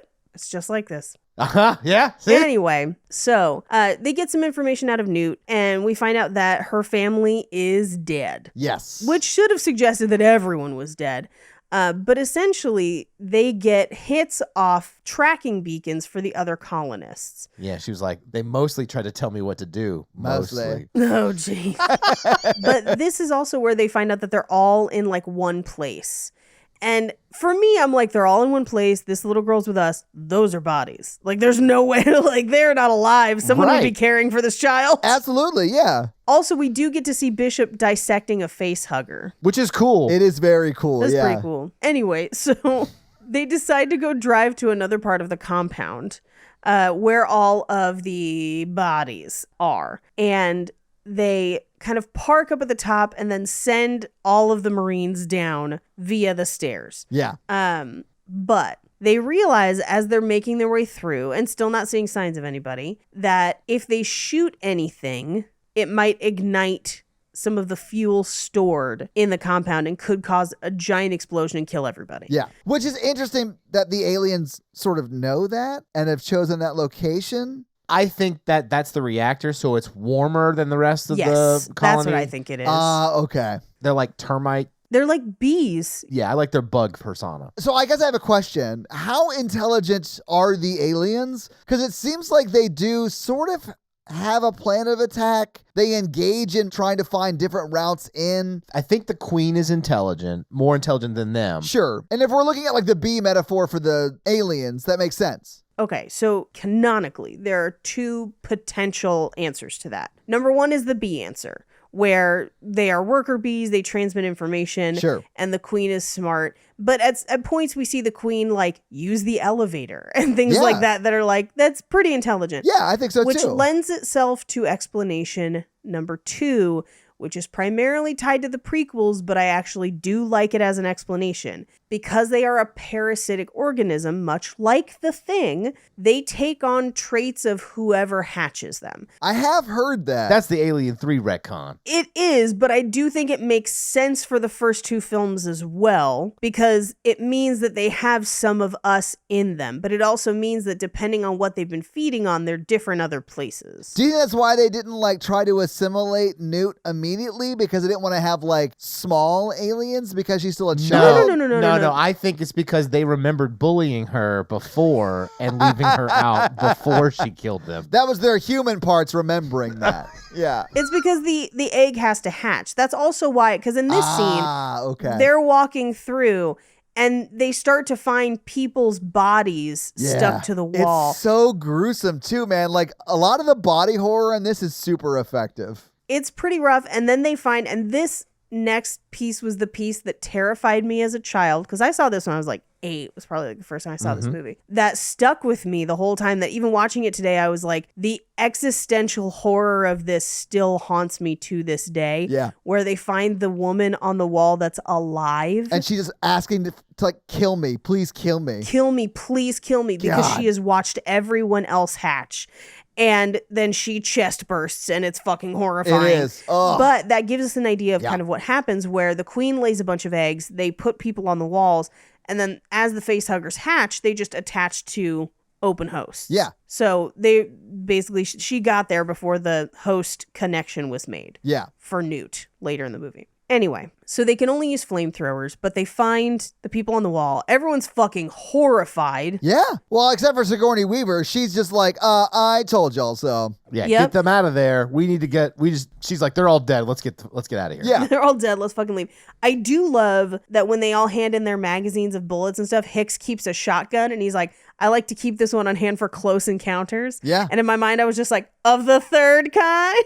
Of the fourth kind. Or is it fourth or fifth? Because you're actually encountering a being. It's home base. Yeah, if we're going by Romance in the Pod City of Angels encounters, angel encounter scale, this is home base. Yeah. This is home base. Yeah. There is actually an alien encounter scale. Hold on. Well, yeah, it goes to like 7 or 8 though. Third encounter is abduction, I think. Then No, that's higher up. So Hynek scale is the reference for the actual additional. So fourth kind is abduction. Okay. That's why the movie The Fourth Kind is called The Fourth Kind. Yeah. And fifth kind is direct communication between aliens and humans. So this movie would be Close Encounters of the Fifth Kind. Yeah. Yeah, and we communicate with bullets. Anyway, as they're all freaking out and have flamethrowered the chest burster, Yeah. we see the other aliens start to come down out of the ceiling, realizing that they've just been kind of like coiled there, which is fucking terrifying to me. Dude, that shot and that reveal is so cool, but so fucking scary. Because it's like, it's a still shot. Nothing is moving. And then you see 3 of them move off of the wall. And you're Yes. like, what the hell? Yep. It's so good. And immediately they are outnumbered and they are surrounded. And within seconds, 8 of them are dead. Like, just insta dead. It's very quick. Like, this movie does not fuck around. It kills off half the crew in one scene. Yeah. Just gone. So the sergeant dies, Apone. Yeah, Master Chief's boss. Yeah. The next person they call is Hicks, and Ripley calls Hicks. He gets people to retreat. He gets Bill Paxton. Originally, they get both Gunners, Vasquez, and her partner, but then he gets covered in acid and attacked, so he dies and they have to leave him. I mean, he dies sort of saving one of them. He just shoots it too close. He and the saves blood, her. Yeah, and the blood gets all over Yeah. him, and he sort of dies from it, which is sad, but what's what happens. It's super sad, Yeah. and especially because, like, if you watch, especially with the extended scenes, if you watch them closely, they are clearly very close. They are bros. Yeah, like it's a lot when he dies for Vasquez, I think. Yeah. Well, and I also think that's why she triggers the grenade at the end, because she's just like, we out. Yeah. But Ripley, at this point, goes into what I would call a trauma response. But she's just like, we've got to get them out of there. So she drives down, picks up who's left, which, by the way, they went in with 12. They've come out with 3. Yeah. Like, it's brutal. And they drive literally just out of the colony, literally to the point where she's like, run the tumbler or whatever you want to call it. Which, if you're keeping score, that's 2 out of 2 things she's driven that she's crashed. This is one of those times where, like, that is a factually correct statement, but, like, does not define her as a pilot. Right. But she did, like, miss the shipping lanes in the escape pod as well. So it could technically be 3 for 3. But wasn't, like, the alien hanging on to the outside of it, which would definitely change the targeted trajectory of it? Well, and she jettisons him out. Yeah. Yeah. Then she has time to set it all up before she goes to sleep, and she may have messed that up. I'm not playing the blame game. It sounds like you are. I'm just saying, if you were a manager, you might rotate in someone else to drive. That's all I'm saying. Terrible. Yeah, like, Ripley, why don't you, like, hold the map? You can navigate. Why don't you hold the map, and we'll let Hicks drive, just because we're going to give him a shot, right? Not because he's a man, but, like, because... Well, technically, the driver of the rendezvous ship, the one that's going to pick them up. Don't say this, Paige. Because Oh, yeah, that that's one right. also Fuck, she crashes. But it's because there was an alien on board. That wasn't her fault. Yes, James I know. Cameron hates female drivers. You heard it here first. I think there's some scenes in Abyss that are like this as well. Sarah Connor's a fantastic driver, so I don't know what you're That talking is about. true, yeah. But that's because Kyle Reese is a terrible driver, as Blaine brought up on our episode, because he's never driven our cars. So he just, like, constantly crashes. Which is, honestly, a fun, like, little, oh, I'd never noticed that before, I but never that's thought true. about that. I So love that. stupid. I'm trying to bring some new takes to a movie that's been analyzed before. I do love your super topical women can't drive takes. She Yeah. technically crashes the Soloco as well Does she? in the start of Alien 3 because they crash land on that penal colony. Oh, I haven't seen that one. They crash land on a penal colony? Yes, Todd. I can't wait to do 3. I hate it. And they all dress like monks. I don't even want to talk about it. So the alien's trying to get in. They can't get the door closed. Hicks shotguns it, which just peppers Bill Paxton with some acid spit. Yeah. So he's a little bit injured as well. But they make their way out. And Newt is okay. Hudson, Bill Paxton, has some acid burns. Gorman has a concussion because a box fell on him in the car. Vasquez is angry but alive. And Hicks is alive as well. Yeah. And is now the ranking military person. Mm-hmm. And the military owns the op. Yeah, because Master Chief's boss is dead. He outranked Hicks, and the lieutenant got bonked on the head, so He took a he's nap. out of commish. Yeah, so Sleepy times. yeah, so Hicks is up to bat. And they do know that some of their peers are not dead yet. And Vasquez is like, we got to go back and get them. And they literally are like, no, like they're toast. Yeah, Like they're being cocooned with all the others. If they're not dead now, they're about to be very, very dead. So at this point, everyone's throwing around ideas. And Ripley is like, take off and nuke it from orbit. Fuck this planet. A famous line, and it's amazing. I do love how like Bill Paxton's character is like just like panicky, like so freaked out, doesn't know what to do. Can't be happening, man. Yeah. Like, that's his vibe the whole movie, and I love it, but he is so annoying. Like, in the most fun way, which is Yes. this weird line to walk, but he nails it. But, like, I love that when she's like, we should leave and nuke it from orbit, he's like, yes, we're doing that. Please. That is the right Yes. plan. Right now. I love it so much. But Bert comes in. He's like, hey, this colony was expensive. He's like, well, actually, this cost 8.9 billion sestertii or whatever, so, like, we can't leave. we can't leave, but also, is it ethical to wipe an entire species off the planet? We just got our asses kicked, pal. I mean, I'll say this. They're not indigenous to that planet. They're so not. fuck They're not them. indigenous. We can kill this colony and they'll be fine. And there's still Yeah. eggs on the derelict ship, I would assume. Yeah. Because Yeah. the derelict ship's like hundreds of miles away from the colony. Yeah, and at this point, Ripley's like, oh, it's nice that you object, but Corporal Hicks has authority here. And Hicks is like, yeah, we're nuking it from orbit. Let's do that. I mean, let's be honest. If you guys did not choose the space colony, space marine path, but if you He did, did not. nuking something from orbit would definitely be on the bucket list of things you want to do as a space marine. I do love that, like, I now know how Mikey ends every Rimworld save. Like, he, like, just builds up his colony and then nukes it from orbit. Yeah. Don't forget, first I unleash a bunch of aliens in there. So you're pretty much Newt, is what you're saying. Yeah, okay. Yeah. So they call for transport. They're like, get us the fuck off this planet so we can nuke it from fucking orbit. Yeah. And The ship has been landed with the cargo bay open, not paying attention to what could just be waltzing into it. Yeah, like they know there are aliens on the planet too. Yeah. Yeah, they're doing a terrible job of protecting their escape plan. Yeah. And so they load up to go pick everyone up. And as he walks in, he's like, ew, gooey stuff. Whatever. I'll just keep going. Dead. Instantly dead. But like, you know that gooey stuff is from an alien. Like he might as well have run past an alien on board bumper sticker. Like, And this is when everybody in military service is like, they must be Air Force because they like make jokes like that, you know? it's clear they're all Space Marines though. So it says it. It Yeah. says Marine Corps.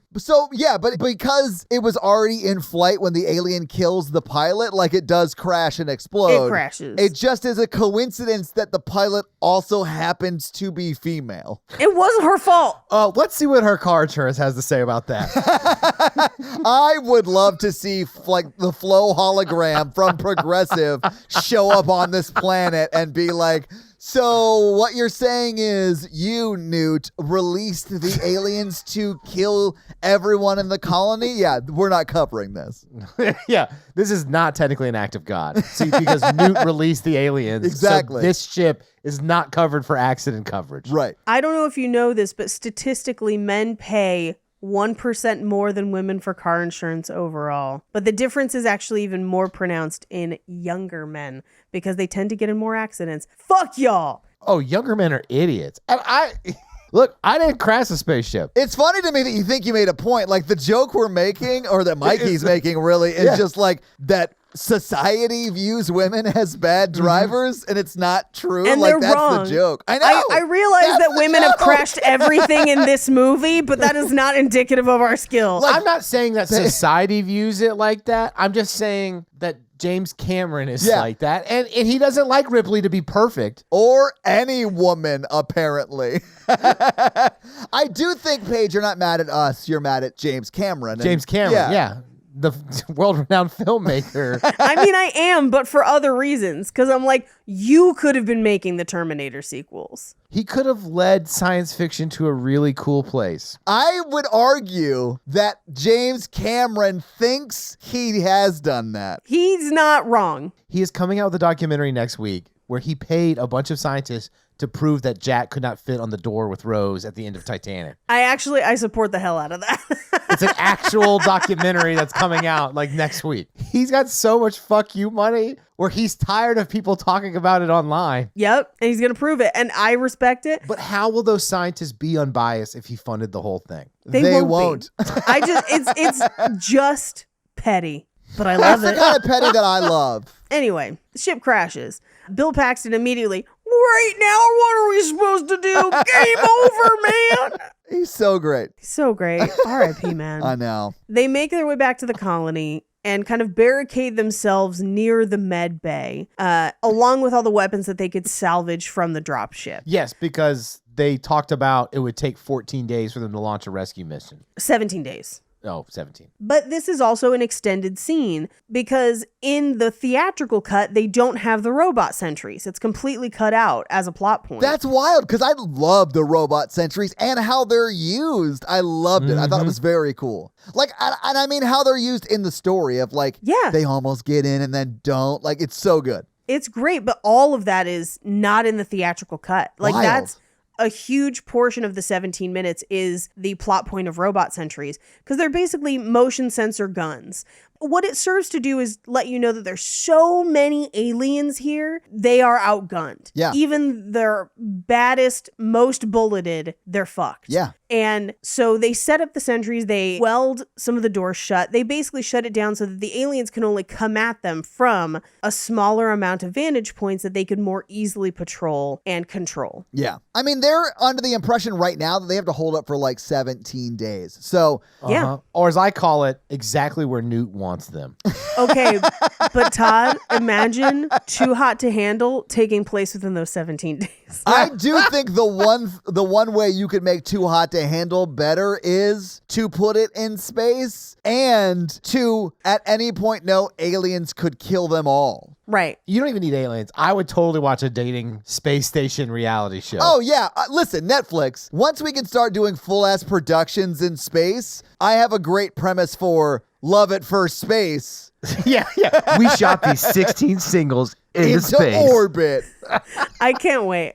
We shot them to the asteroid belt to see if they could. Oh, wait, that would be the biggest loser. Like a space allegory, shooting someone to the asteroid belt to lose their belt loops. Anyway, whatever. It's dumb. But I mean, with different gravity, they weigh less already. We just shot them out there and then they just get to come right back because you lost 200 pounds or whatever. But Love it. here's my problem with this. I know I'm the one who suggested it, but if I'm marooned on a space colony where I'm definitely going to die and there's a hot space marine, all I'm going to do is bone because I'm toast anyway. Yeah. So let's have a good 17 days Oh, yeah. or 4 hours in this movie. Oh, if you don't think that Hicks and Sigourney Weaver didn't find a quiet place to bone Oh, down yeah. off camera That's in part this of movie, my you're nuts. headcanon. Yeah. Absolutely. Yeah. Yeah. I mean, not like the actors, the characters, but Yeah, whatever. yeah. I'm thinking it happened almost immediately after he showed her how to use that gun. Oh, yeah. Or that was the like afterglowing. Oh, was yeah. the gun. That's the pillow talk. Yeah. That's the pillow talk. Anyway, so they look at floor plans and they're kind of plotting out like what they're going to weld close, what sentries they're going to set up. This is where Hicks starts like lifting Newt onto the table and kind of like carrying her with him. They become more family. I mean, honestly, Yeah. it's because I think there's so few of them left. Like, even the other ones who aren't like what I would call like in the family structure, they start to seem more familiar as well, except for Paul Reiser, who's always a fucking creep and remains a fucking creep. Yeah. Oh, you mean an uncle? As an uncle, not necessarily hugely incorrect, but rude. But it's more that he is like just straight up a corpo fascist, I guess, in Yeah. this movie. Like, yeah, a corpo fascist. And in his defense, he's kind of mad about Newt. Nailed it, Paige. That was amazing. I love it. Thank you. Helen Hunt deserved better, is all I'm saying. I mean, why do you think the alien queen was so upset that Newt left the planet? Because Newt had been manipulating her all along. Newt had been like stringing her along. Is that what you're thinking? Oh. Yeah. Yeah, she was just leaving like body parts as breadcrumbs to lure her into different parts of the colony, selling her steaks of like the primest colonist meat. How do we get back to cannibalism? Every time. We never leave cannibalism, I've found. It's always a part of you. But they didn't rescue the hamsters, and I think that's a plot point that we really need to go over and over and over again. You know who else didn't rescue the hamsters? The people in Friday the 13th Part 6. I don't know if you remember the hamsters in that movie. Nobody rescues hamsters. Fuck a hamster. Have I told you the story about when I saw a hamster commit suicide? No, do I want to hear it or do I want to go on with my day and have a nice time? Mike, I just broke Mikey with that simple question alone. Did it jump off something? I was at my neighbor and friend house, and he had a second story on his house, and it had that like overlook that overlooked like the downstairs where like the front door was. So if you were on the second floor, you could see down into the entryway. And we saw this hamster run towards the end of that. And Kevin was like, no. And as Kevin was screaming, it looked back and didn't stop running. Oh, So no. it just like sailed off the edge of the second story and was no more. That's terrible. Yeah. I think I was 11. I take it back. Maybe they should have saved the hamsters. It would have been the Jonesy of this movie. So they decide to repair the barricades. And as they kind of send everyone out to do their orders, Hicks pulls Ripley aside and he's like, I want you to put this on. It's a locator. That way I can find you anywhere. And he's like, we're not engaged or anything. But I was like, basically you are, man. But I can also send you text and emojis. Smiley face. Beep, beep, beep, beep. Like, you are all about to die because no one's going to survive for 17 days. Right. You might as well be engaged right now, essentially. She's your person. Except this bitch immediately re-gifts his gift. To Newt, who he does care for. Which I really hope you can't send messages to that device, because if he assumes those are going to Ripley Eggplant- and they're eggplant going emoji, to... Yeah, eggplant exactly. emoji. Exactly. Water spritz. Newt comes out and says, hey, Ripley, I think Hicks's eggplant is thirsty. It's a good interpretation. Yeah. Yeah, you're really smart. Anyway, so Ripley goes and tucks Newt in the lab. And this is where they kind of bond over the fact that they have bad dreams about aliens. Yeah. And she was like, do you think your doll has bad dreams? And she's like, no, she's fucking plastic. Are you like, you're the one protecting me? Like, what? I do love that when Ripley like looks in the doll's head, like she like turns it up because it is just a like disembodied head. And it has no eyes either. It's really fucking creepy. But she like looks down the neck hole.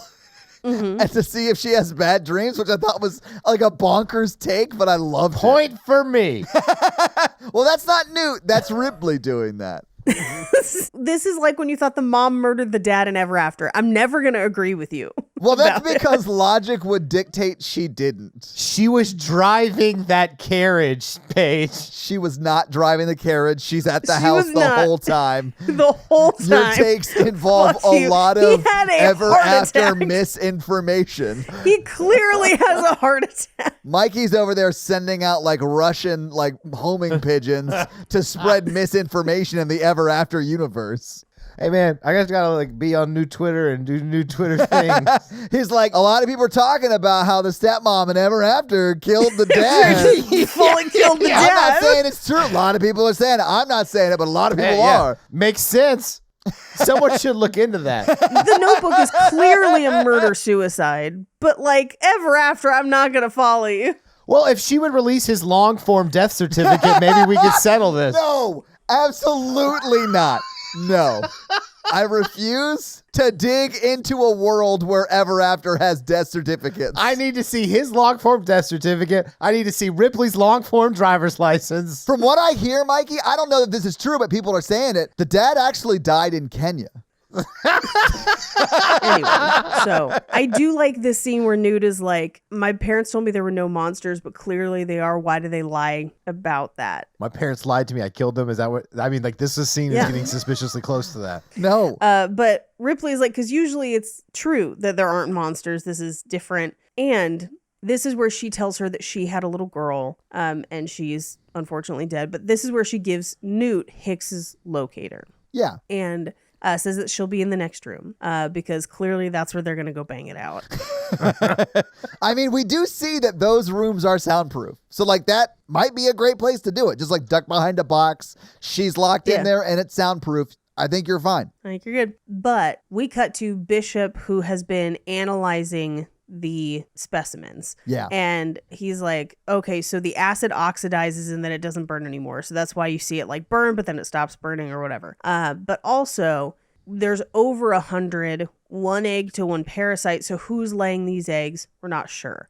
This is where they kind of posit that it's like a beehive, which is, I kind of believe in a hybrid of both the bees, but also them taking things from their hosts. I think two can be true. Anyway. Yeah, I mean, the one thing that they keep from their alien side of things is their bee-like nature. Their hive mentality. Yeah. Anyway, so she's like, we're going to destroy these specimens, right? And Bishop's like, he told me to bring them home. And she's just like, what the fuck? And goes off on Burke to be like, how dare you? Yeah. And she's like, all these people are fucking dead. You sent them out to go find these things. It's your fault that the entire colony is dead. And he's like, I thought you would be smarter. Like you'd want to study them and shit. She's like, happy to disappoint you. I still want to nuke this shit from orbit. Fuck you. Like, what are you doing? Yeah. But this is where they watch essentially the sentries run out of ammo. But the aliens turn away because now they're going to look for a new way in. Yeah, man, when those guns are like running out, one of them runs out completely,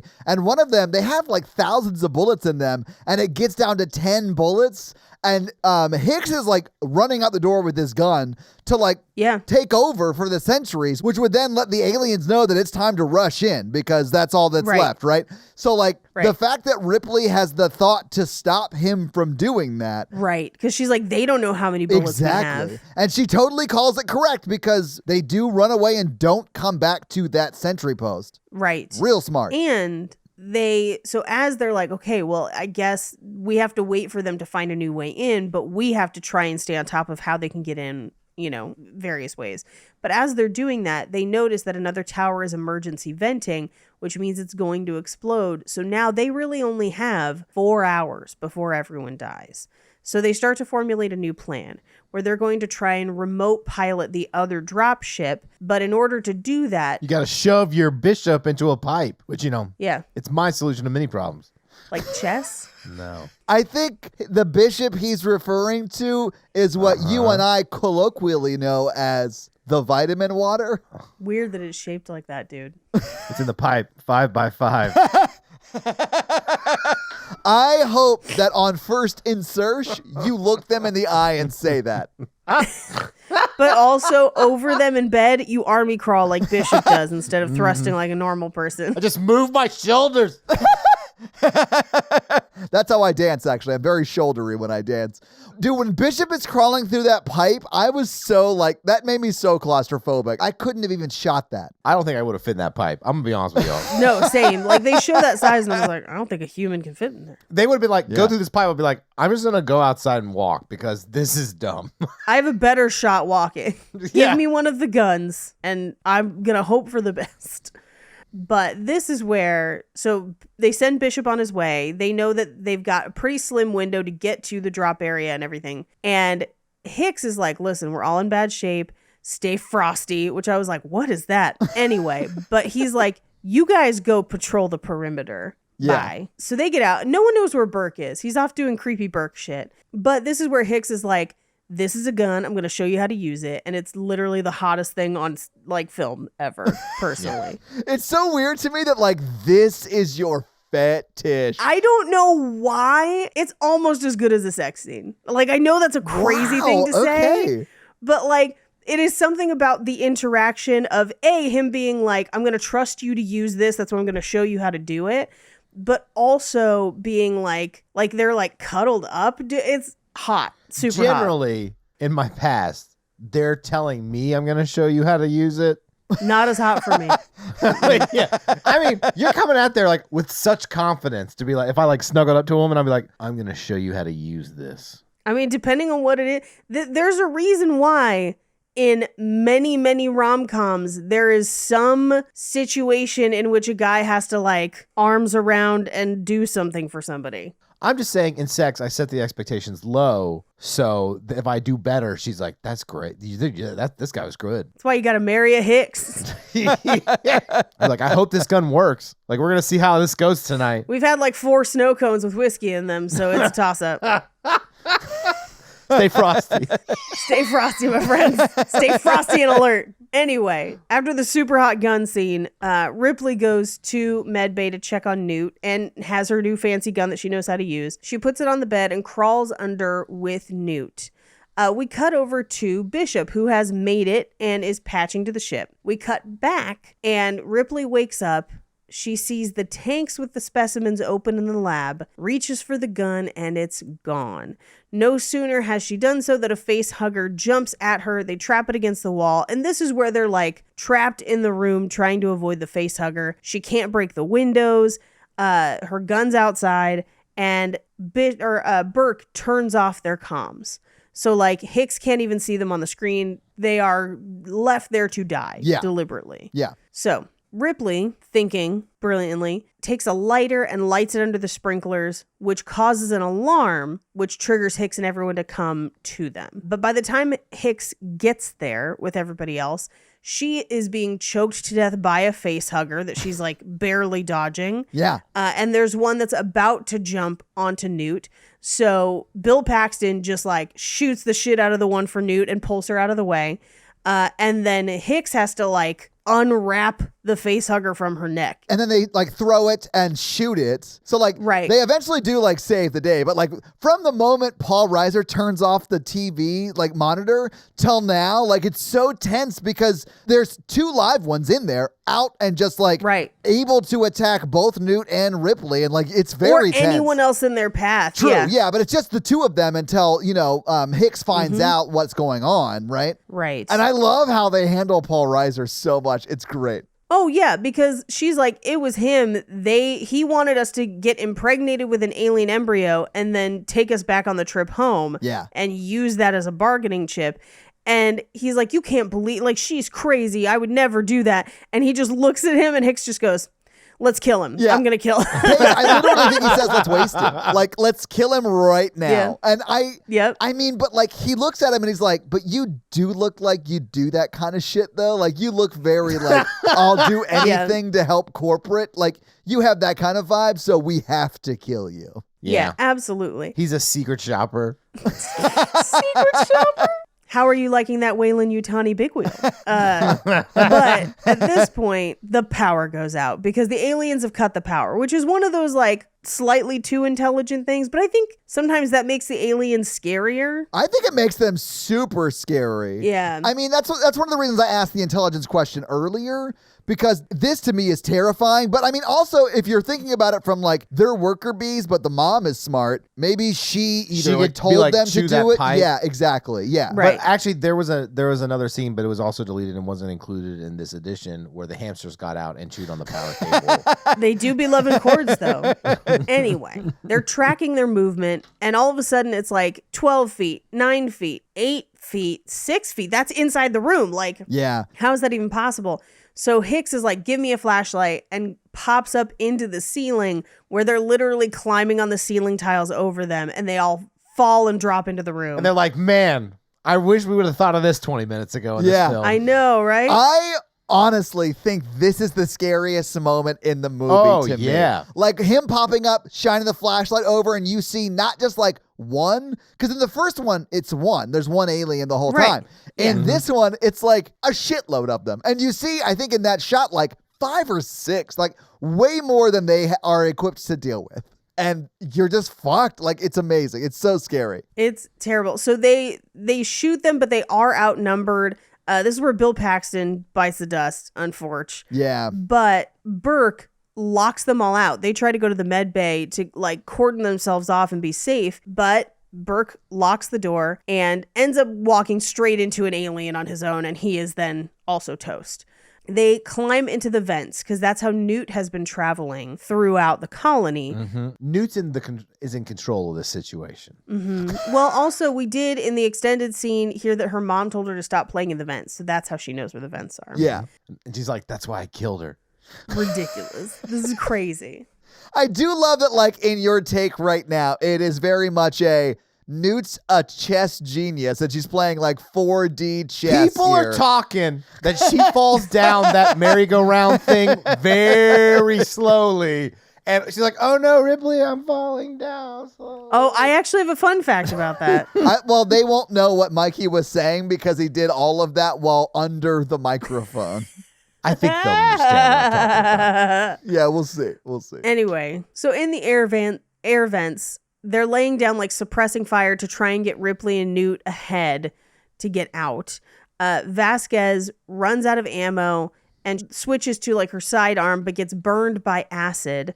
Gorman goes back for her, but they are surrounded. Yeah. And clearly they are not gonna make it. Yeah. So they detonate a hand grenade, the two of them basically being like, we're sacrificing ourselves to buy everyone else time. Yeah. Which, I mean, they were going to die anyway. It's a nice gesture, but they were going to die anyway. And it doesn't give them that much time. Well, they didn't want to have a face hugger on them or all that stuff. Yeah. Oh, I would want to die rather than turn into one of these things. Yeah. Well, that's there's a conversation during the kind of like learning about guns scene where she's like, Hicks, I don't want to go out that way. If it looks like that, please kill me. And he's like, if it looks like that, I'll kill both of us. Like, whatever, I will stop that from happening for you. Which is exactly what I want in a friend. Yeah. Like, I want a friend that will, like, cherish me and love having me around, but also knows the right circumstances in which I would want them to kill me. I know that I am that friend. Those circumstances, there's a lot of circumstances in which Todd wants to be killed.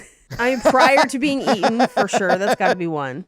So they're trying to take a shortcut across the roof, and Hicks hands Newt across to Ripley, and Newt ends up like on the ladder, but then as the explosion from the hand grenade detonates, Newt slips through kind of like a fan kind of a thing. Yeah. Mm-hmm. Very slowly falls through. Well, okay, I'll burn this fun fact. So in order to shoot this scene, they built her a slide. Okay. That sounds fun. Was like a 3-story slide. That sounds like, real went fun. From like the top of the set down to the bottom. So she actually kept blowing takes so she could ride the slide. Oh, that is hilarious. And James Cameron was like, look, if we just get the shot, you can ride the slide for the rest of the day. I don't give a shit what else you do. And she was like, okay, and got the shot. And then he kept his promise and let her just play on the slide for the rest of the day. I love that. That is so awesome. It was really funny. So they track her using the re-gifted tracker. I love that, like, James Cameron walks over and is like, hey, Newt, maybe let's try one where you don't yell, wee, as you're sliding down it. Is that okay? Can we get one without the wee? Yeah. He's like, the people aren't supposed to know you're the true villain. You know what, Paige? I think he's onto something. I think maybe... Anyway, they use a torch to try and cut through the floor to get to her, but they can't get to her in time, and an alien takes her. Yeah. So they make their way to where the dropship is going to be. But as they do, an alien chases them, tries to get in the elevator. Hicks shoots it with the shotgun, but he gets badly burned all across his armor, and they have to take it off because it's like up against his skin. But he is badly injured. So they make it to the landing strip where Bishop is waiting. They load Hicks onto the dropship, and then Ripley's like, I'm fucking going back. Because, just like the first one where she goes back for the cat. Now she's going to go back for Newt. She grabs multiple guns. She duct tapes them together, which is fucking awesome.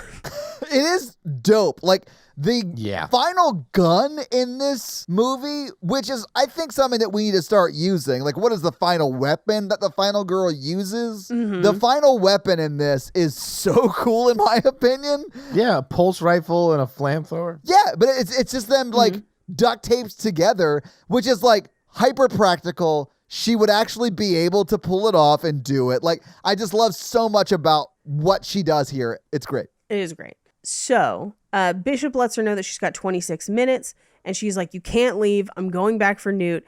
And Hicks, barely conscious at this point, is like, we're not going anywhere. And you're just like, yay, as he does like half-blind self-surgery, which is gross. But she goes to leave, and she's like, all right, I'll see you, Hicks. Because I think for her, she's like, in case I don't come back, bye. And this is where they tell each other their real names. Yeah. It's Dwayne and Ellen. Aw. Anyway, he says, don't be gone long, Ellen. She leaves. And from this point on, when she gets onto the elevator and it's a 15-minute countdown, it is exactly 15 minutes to the end of the film. And it doesn't matter which cut you watch. Nice. In any cut, once it announces 15 minutes, it is 15 minutes. I really like when movies do that. Well done. I do too. It's pretty fun.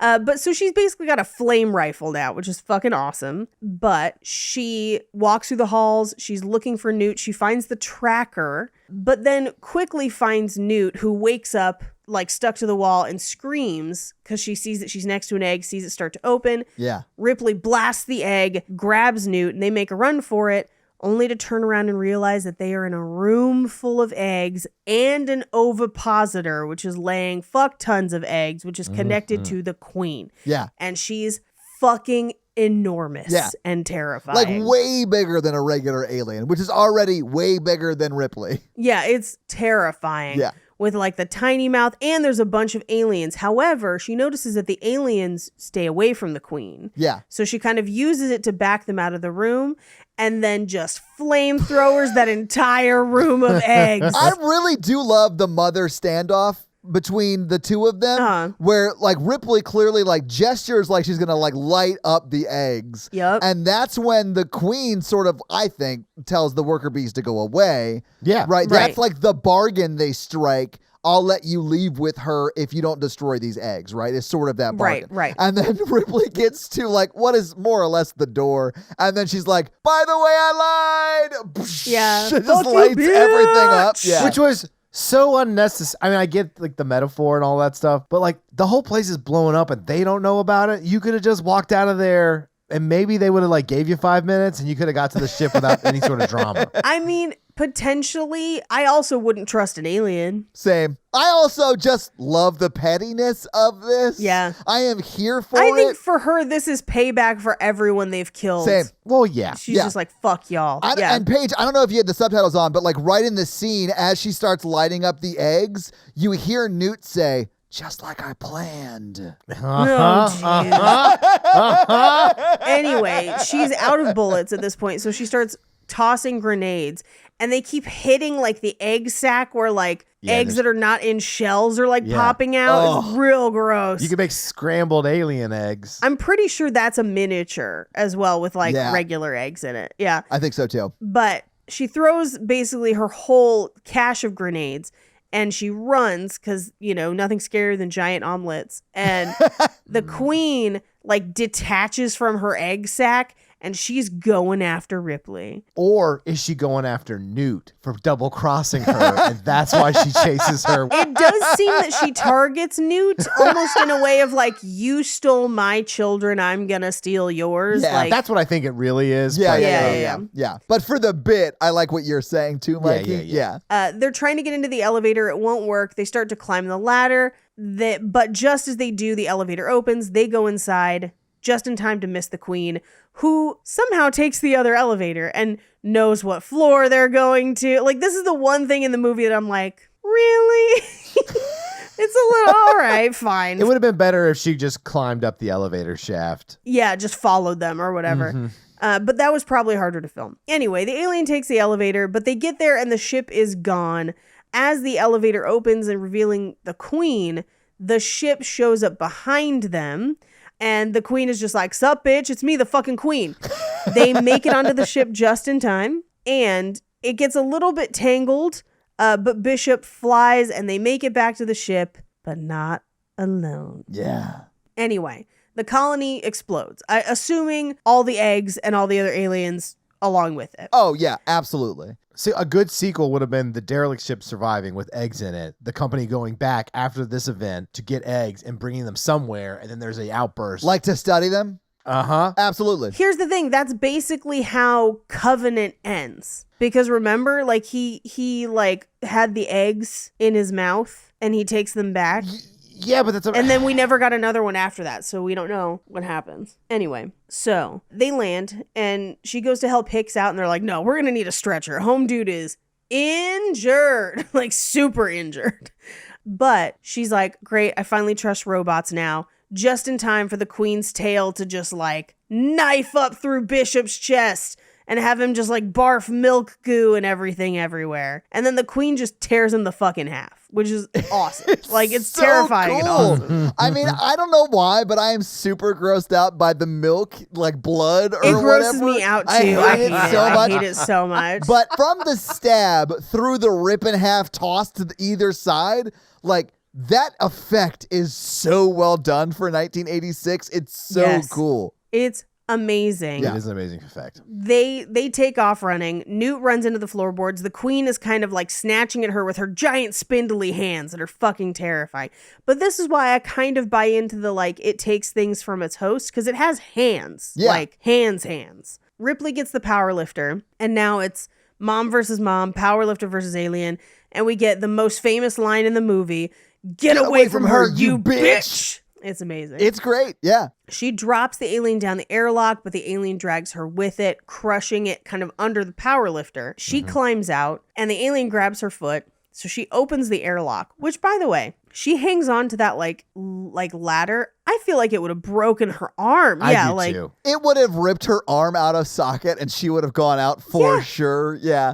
But I mean, Absolutely. at this point in the movie, I'm like, fuck it. I don't care. Let's go. I love this. Yeah. You know, it doesn't Who matter. cares? Yeah. Newt gets sucked towards the airlock, and Bishop's torso grabs her and saves her, which is great. Dude, one effect that I thought was really cool was Bishop like sliding closer, because it's just like the upper torso of Bishop sliding closer. And it's really well done for 80s. Like, it's so good. Yeah, no, I love practical effects. Yeah. She manages to climb up and close the airlock.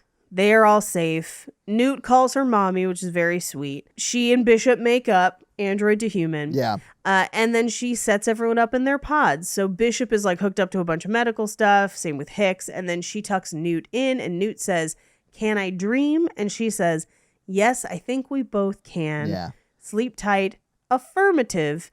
And they sleep in the pods. And that's the movie. I love the last shot because it's like a wide shot of like everyone, and you sort of see Sigourney Weaver over her shoulder, and then it zooms in on just the two of them, and I'm like, oh, I love this movie. So having seen this movie a few times, having talked about it, well, Mikey and me a few times, right? Twice, right? What did you guys think about Aliens with a $? Love it. Holds up. Paige is right most of her points. It's just a great film. Yeah. It's really good. It is really great. I love the practical effects in this one. It's not nearly as scary on a rewatch. I honestly don't even remember what I rated it originally. It probably wasn't super high on the scary scale, but like this was super easy for me to get through, very fun to watch this time around. I just really enjoy it. It's really good. I honestly can't wait to watch 3. I know you hate it, and that only makes me want to watch it more, Mikey. I'll watch it for the show. It's fine. I like the movies where Paige and I hate them together. Okay. So, Paige, do you have any more fun facts for us? I have a lot of fun facts. Well, hit us with your fun facts. Shitload of fun facts. So, just a breakdown of what is included in the special edition. The extra scenes are Ripley discussing her daughter with Burke, Ripley being demoted in that meeting, Newt's parents discovering the alien ship, as well as that little tour around the colony, the tour through the Sulaco prior to the Marines waking up, the sentry guns and all of the plot points with the sentry guns, Ripley and Hicks when she goes to enter the complex for the first time and he asks if she's all right. That's only in this version. Also, Hicks and Ripley exchanging first names is only in this version as well. This version really does lean into a more romantic version of them than the theatrical does. Which I'm here for, although I haven't seen the theatrical, but I really do think there's a lot of chemistry between the two of them in this movie. Yeah. Oh, I fully ship it. Yeah. Also, the scene around the colony where we see the kid on a big wheel, and it's a Weyland-Yutani big wheel, but it's meant to be similar to the scene in Terminator where a kid drives a big wheel and then the Terminator steps on. Yeah. Okay. So, like most movies, this was not shot in sequence. Movies almost never are.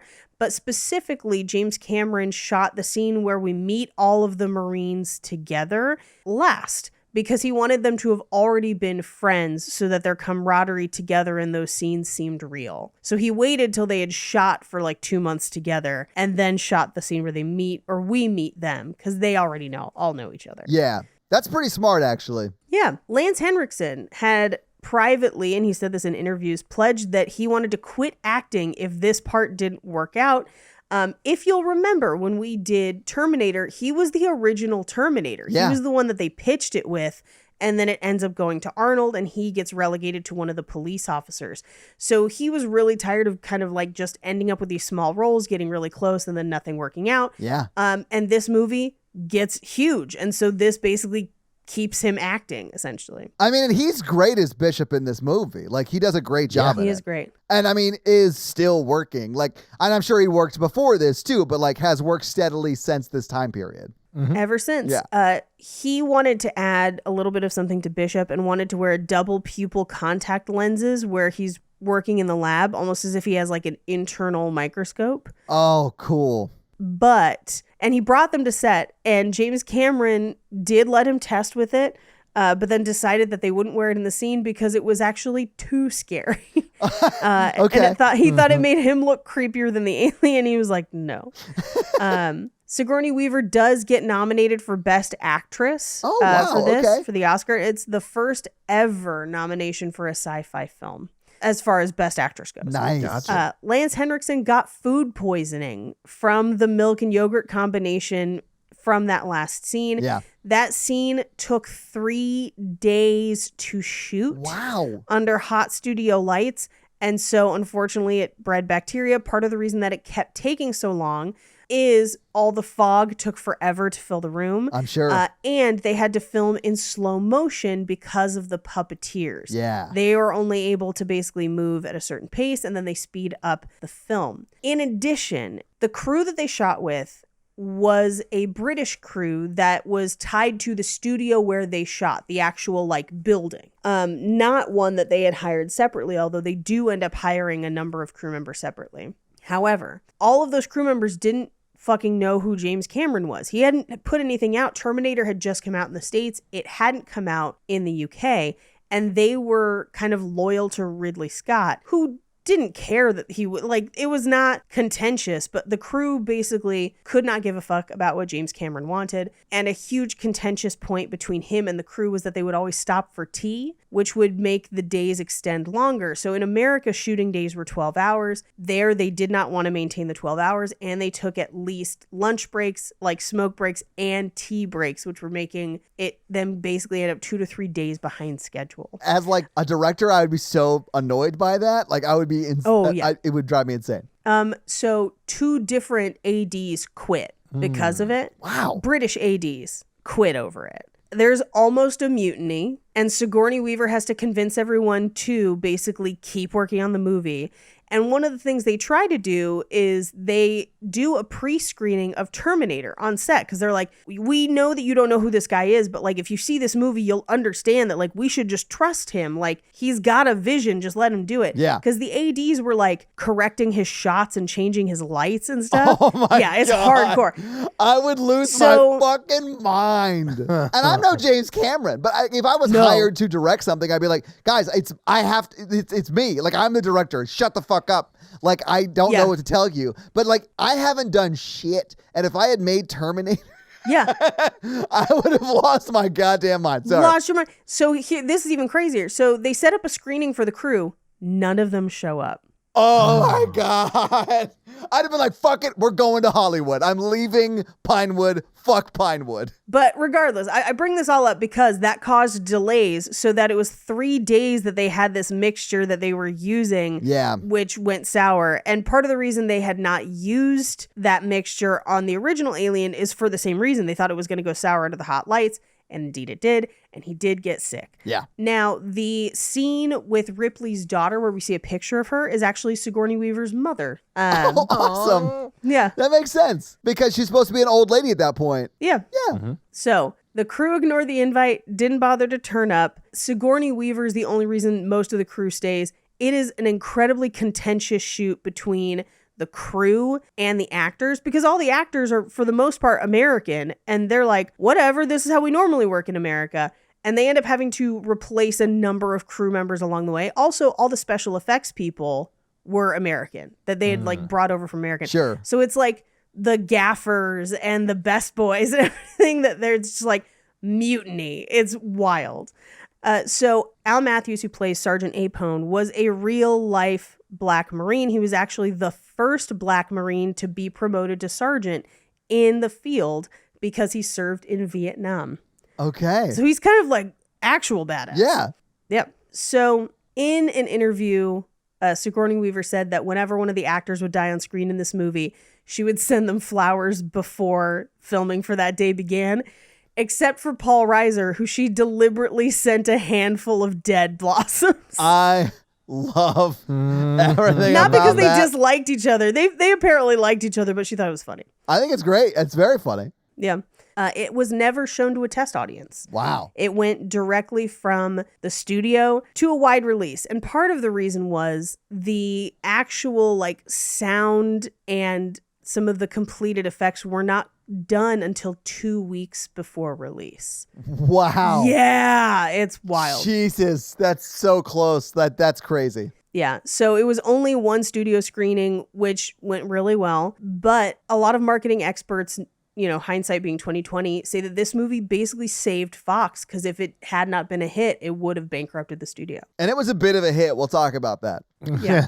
So I talked a little bit about the British crew. In some of the audio commentaries, Bill Paxton, before his death, commented, and so has Michael Biehn, that the British crew didn't seem to want to work. Which I thought was funny. Now, granted, I'm sure that there are also probably guild or union or something rules that were lost in translation a little bit. But apparently, it literally never let up. They did come in on budget and on time, miraculously, but it was a fight the entire way.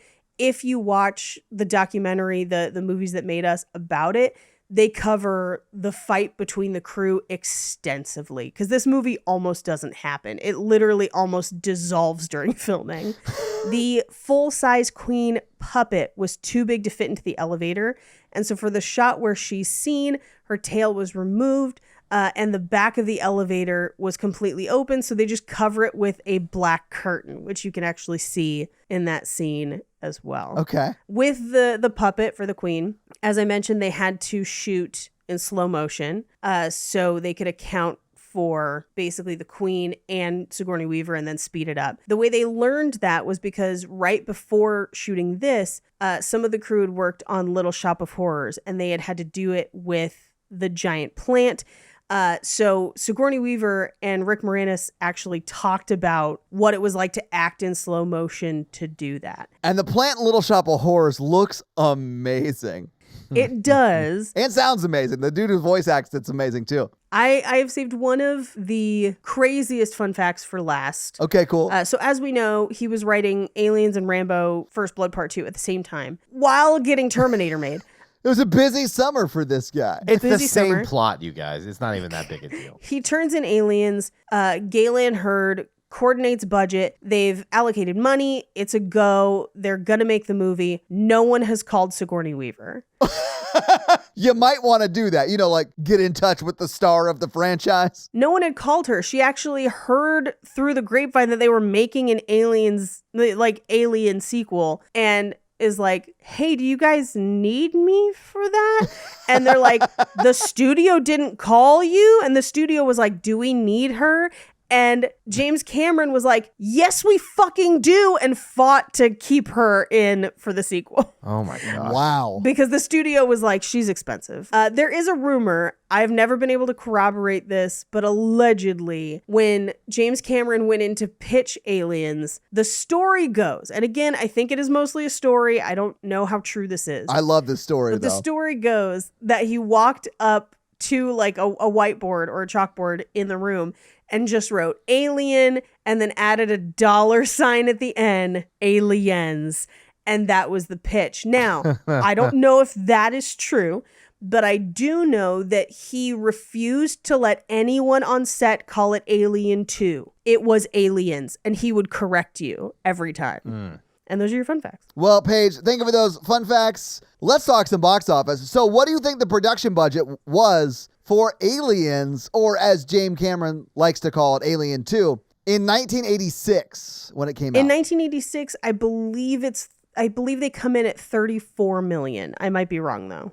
36. So the budget that I have is $17 million for Aliens. That's amazing. Now, if you adjust that for inflation, because this is $86 to $2023, it's $46.1 million today. Yeah. Now, the movie premiered on July 18th, 1986, and it was number one in the box office the weekend it premiered. It beat the number 2 movie, Karate Kid Part 2. Number 3 was Ruthless People. Number 4 was Back to School. And number 5 was Top Gun in its 10th weekend, still in the top 5. What do you think Aliens made in its opening weekend? Opening weekend? Yeah, just opening weekend, July 18th, 86. 18 million. I'm going to say 40. Okay. Now, remember, this is 1986, guys. It made $10 million its opening weekend. Now, but if you adjust that for inflation, that brings that $10 million up to $27 million. So it is quite a bit more, but it's still, not like a crazy amount. But it was number 1 for the first month of its release, or at least the next 4 weeks, so July 18th through August 8th, it was number 1, and it was then in theaters for a total of 11 weeks. So it did very well in theaters. What do you think it ended up making domestically before it left the box office? I'm going to say 100. Okay. And I know that might be way overshooting it because I love this movie, but No, whatever. how many weeks was in the box office? It was in the box office for 11 weeks total. 4 of those weeks, it was number 1 at the box office. I'm going to say 86 million. Okay. It made $85.1 million, Damn. Mikey. Now, internationally, it made $98.1 million for a total of $183.3 million, which would be a huge win if that was today's dollars. But that was $86. Those are Reagan dollars before he destroyed Right. the economy. So, if you convert that to today's dollars, Right. It's almost $500 million, guys. It's Jeez. $497.9 million at the box office. But that is your box office. So, Mikey, do you want to hit him with that scary scale? Yeah, our scary scale, listeners, is a scale of 1 to 10. How scary we found the film today. Our 1 example is Ghostbusters. Our 10 example is Texas Chainsaw Massacre. Paige. I'm going to give this a 2 because of that woman who's still alive. Like, that's the thing that sticks with me. So I'll give this a 2. Todd. Yeah, I'm going to give it a 2 as well. Not necessarily for the woman, but there are a few scenes that are like effectively scary. Although, man, yeah. that woman body horror scene is pretty rough. Yeah. So I'm going to give it a 2. I would have given it a higher number in my past when I was a child and watched this film. But As a child, this was yeah. a fucking 8. Yeah. but when I watch it today, it's a 1. I've just seen it too many times. I know every. Yeah, every inch of it. Mm-hmm. Yeah. So this week, you all made me rewatch Aliens. What are you all making us rewatch next week? Next week, we're watching The Thing. Heck yeah, baby. John Carpenter classic. Yeah, I'm super excited to revisit this with obviously Mikey again, but also Paige this time. This is one of my favorite movies. It's Mikey. I think, Mikey, you said it's your It's my favorite horror movie. film. Yeah. Yeah. So I'm super excited to revisit it. I remember Mikey and I having a lot of fun when we recorded that initially. I think that's the birth of Flamecopter, right? It is Yeah, the birth of Flamecopter. Flamecopter, Yeah. I believe. Yeah. But I'm going to have some like new, more mature takes. I doubt that. I guarantee that's strongly not doubt this. possible. But I mean, listen, check back next week for those updated, more mature Mikey and a Cumberbund takes. So, Mikey, do you have a review for us to read? Hold on. Well, while we're holding on, let me tell them how they can have their review run on the podcast, and that is to leave us a 5-star text review, and we'll have Mikey read it for you. So, Mikey, whose review are you going to read this week? I'm going to read Heather O Loves the Horror. Well, what does Heather O Loves the Horror have to say? She says the best thing since sliced bread. Okay. I'm fairly new to podcasts. I was searching horror movies and came across this podcast and started listening. Nice. In no particular order except movies I have watched. Okay.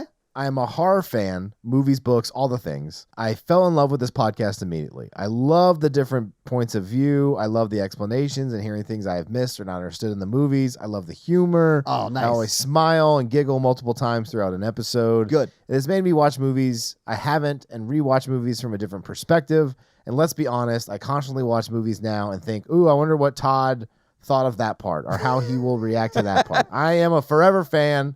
5 stars. Well, Heather O Loves the Horror. Thank you so much for that awesome 5-star review. And to answer your question, if you're thinking, I wonder what Todd would have thought of that part, the answer is I would have hated it because it was probably scary.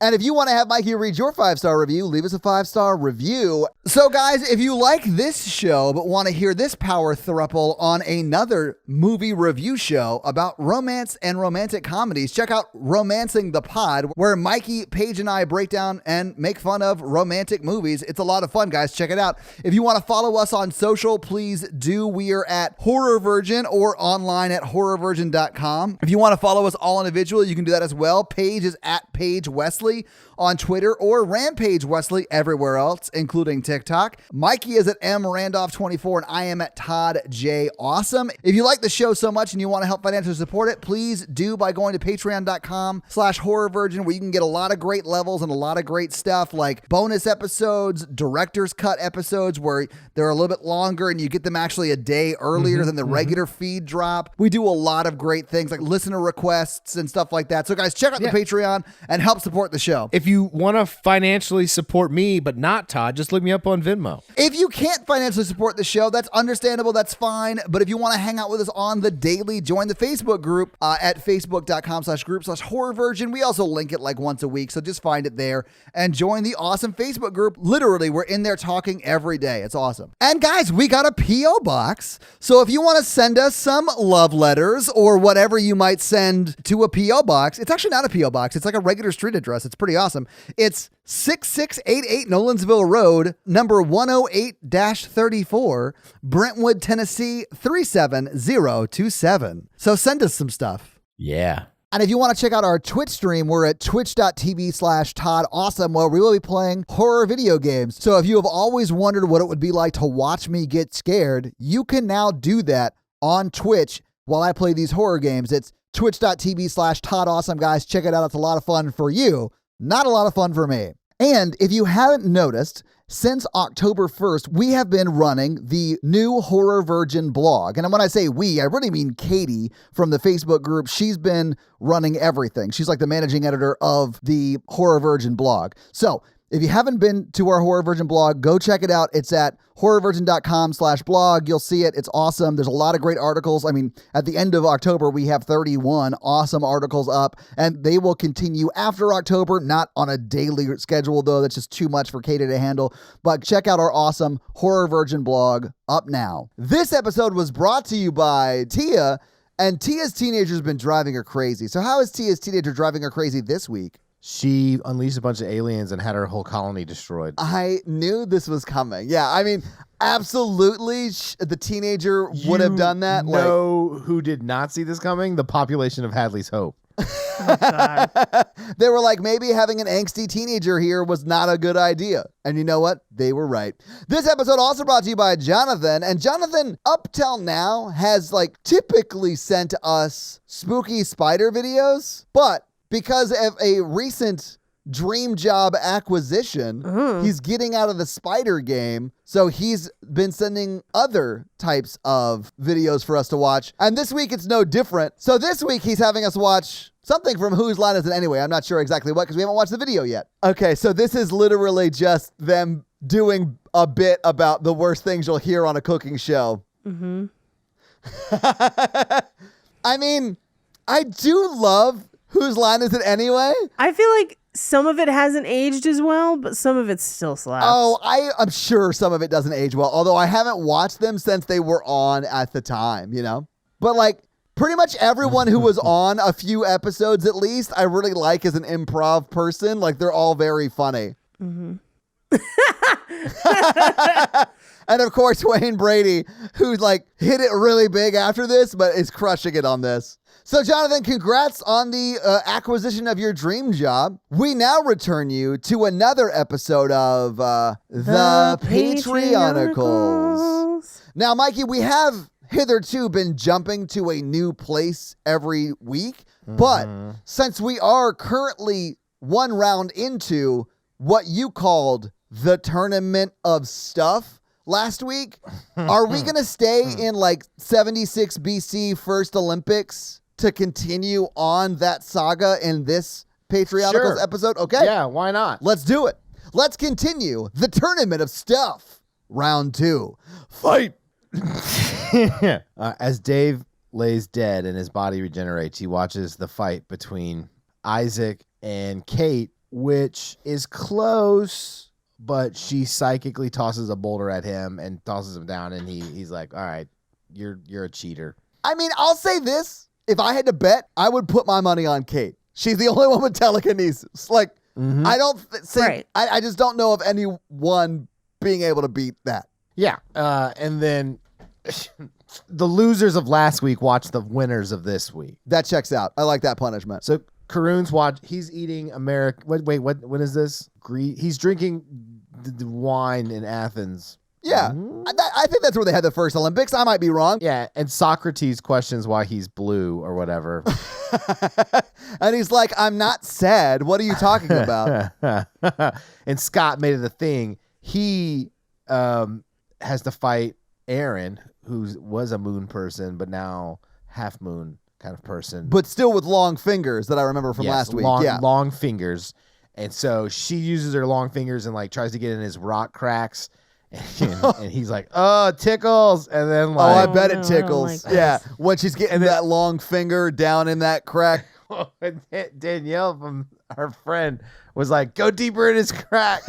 And like, she like hits a nerve and he like cramps up and like falls down. And so they declare her the winner. Okay.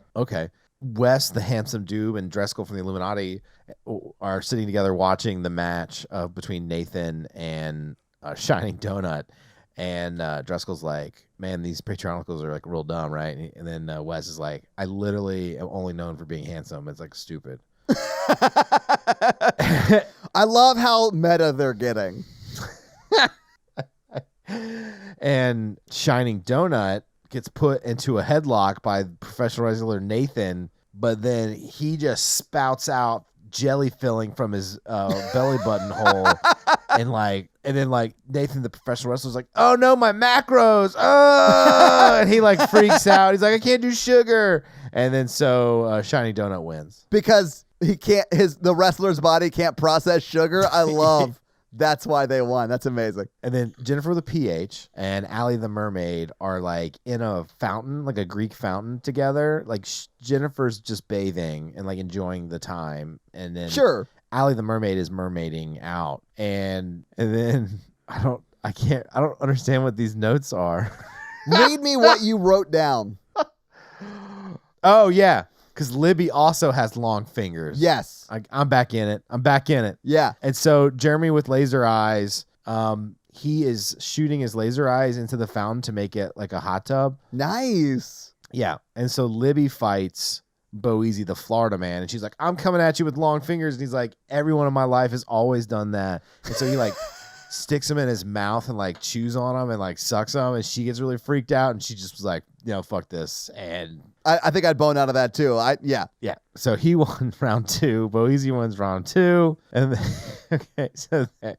So Cody the pawn shop, he's selling souvenirs and snacks. And Alex the magician comes up to Cody and gets a dollar bill from behind his ear to buy a sack of popcorn to watch the fight between Lauren the cave woman and Mr. Rage Bomb.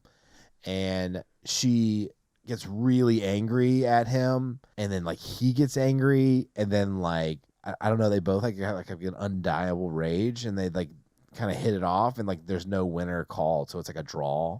Okay. And so, oh shit, do you guys remember who won between Vance the serial killer and Garotica? Garotica did. Thank you. Because Vance was dressed like a Renaissance person, and he was like, pretty much Vance is powerless without his hotel because it's H.H. Holmes. And Garotica is like, she flies it on a pterodactyl because she's from heavy metal. Like, Oh, yeah. Yeah. Yeah. Okay. So Sophia the time cop is talking to Amy the astronaut, and she's like, look, these time shenanigans, we've done them for a lot of episodes now. It's getting really old. Oh, yeah. Maybe we'll switch formats next week after this thing is over. And Amy's like, I don't know. I've been in this a long time. It doesn't really get better. Can I predict next week's new version of the Patreonicals is going to be them trapped at a like North Pole research station?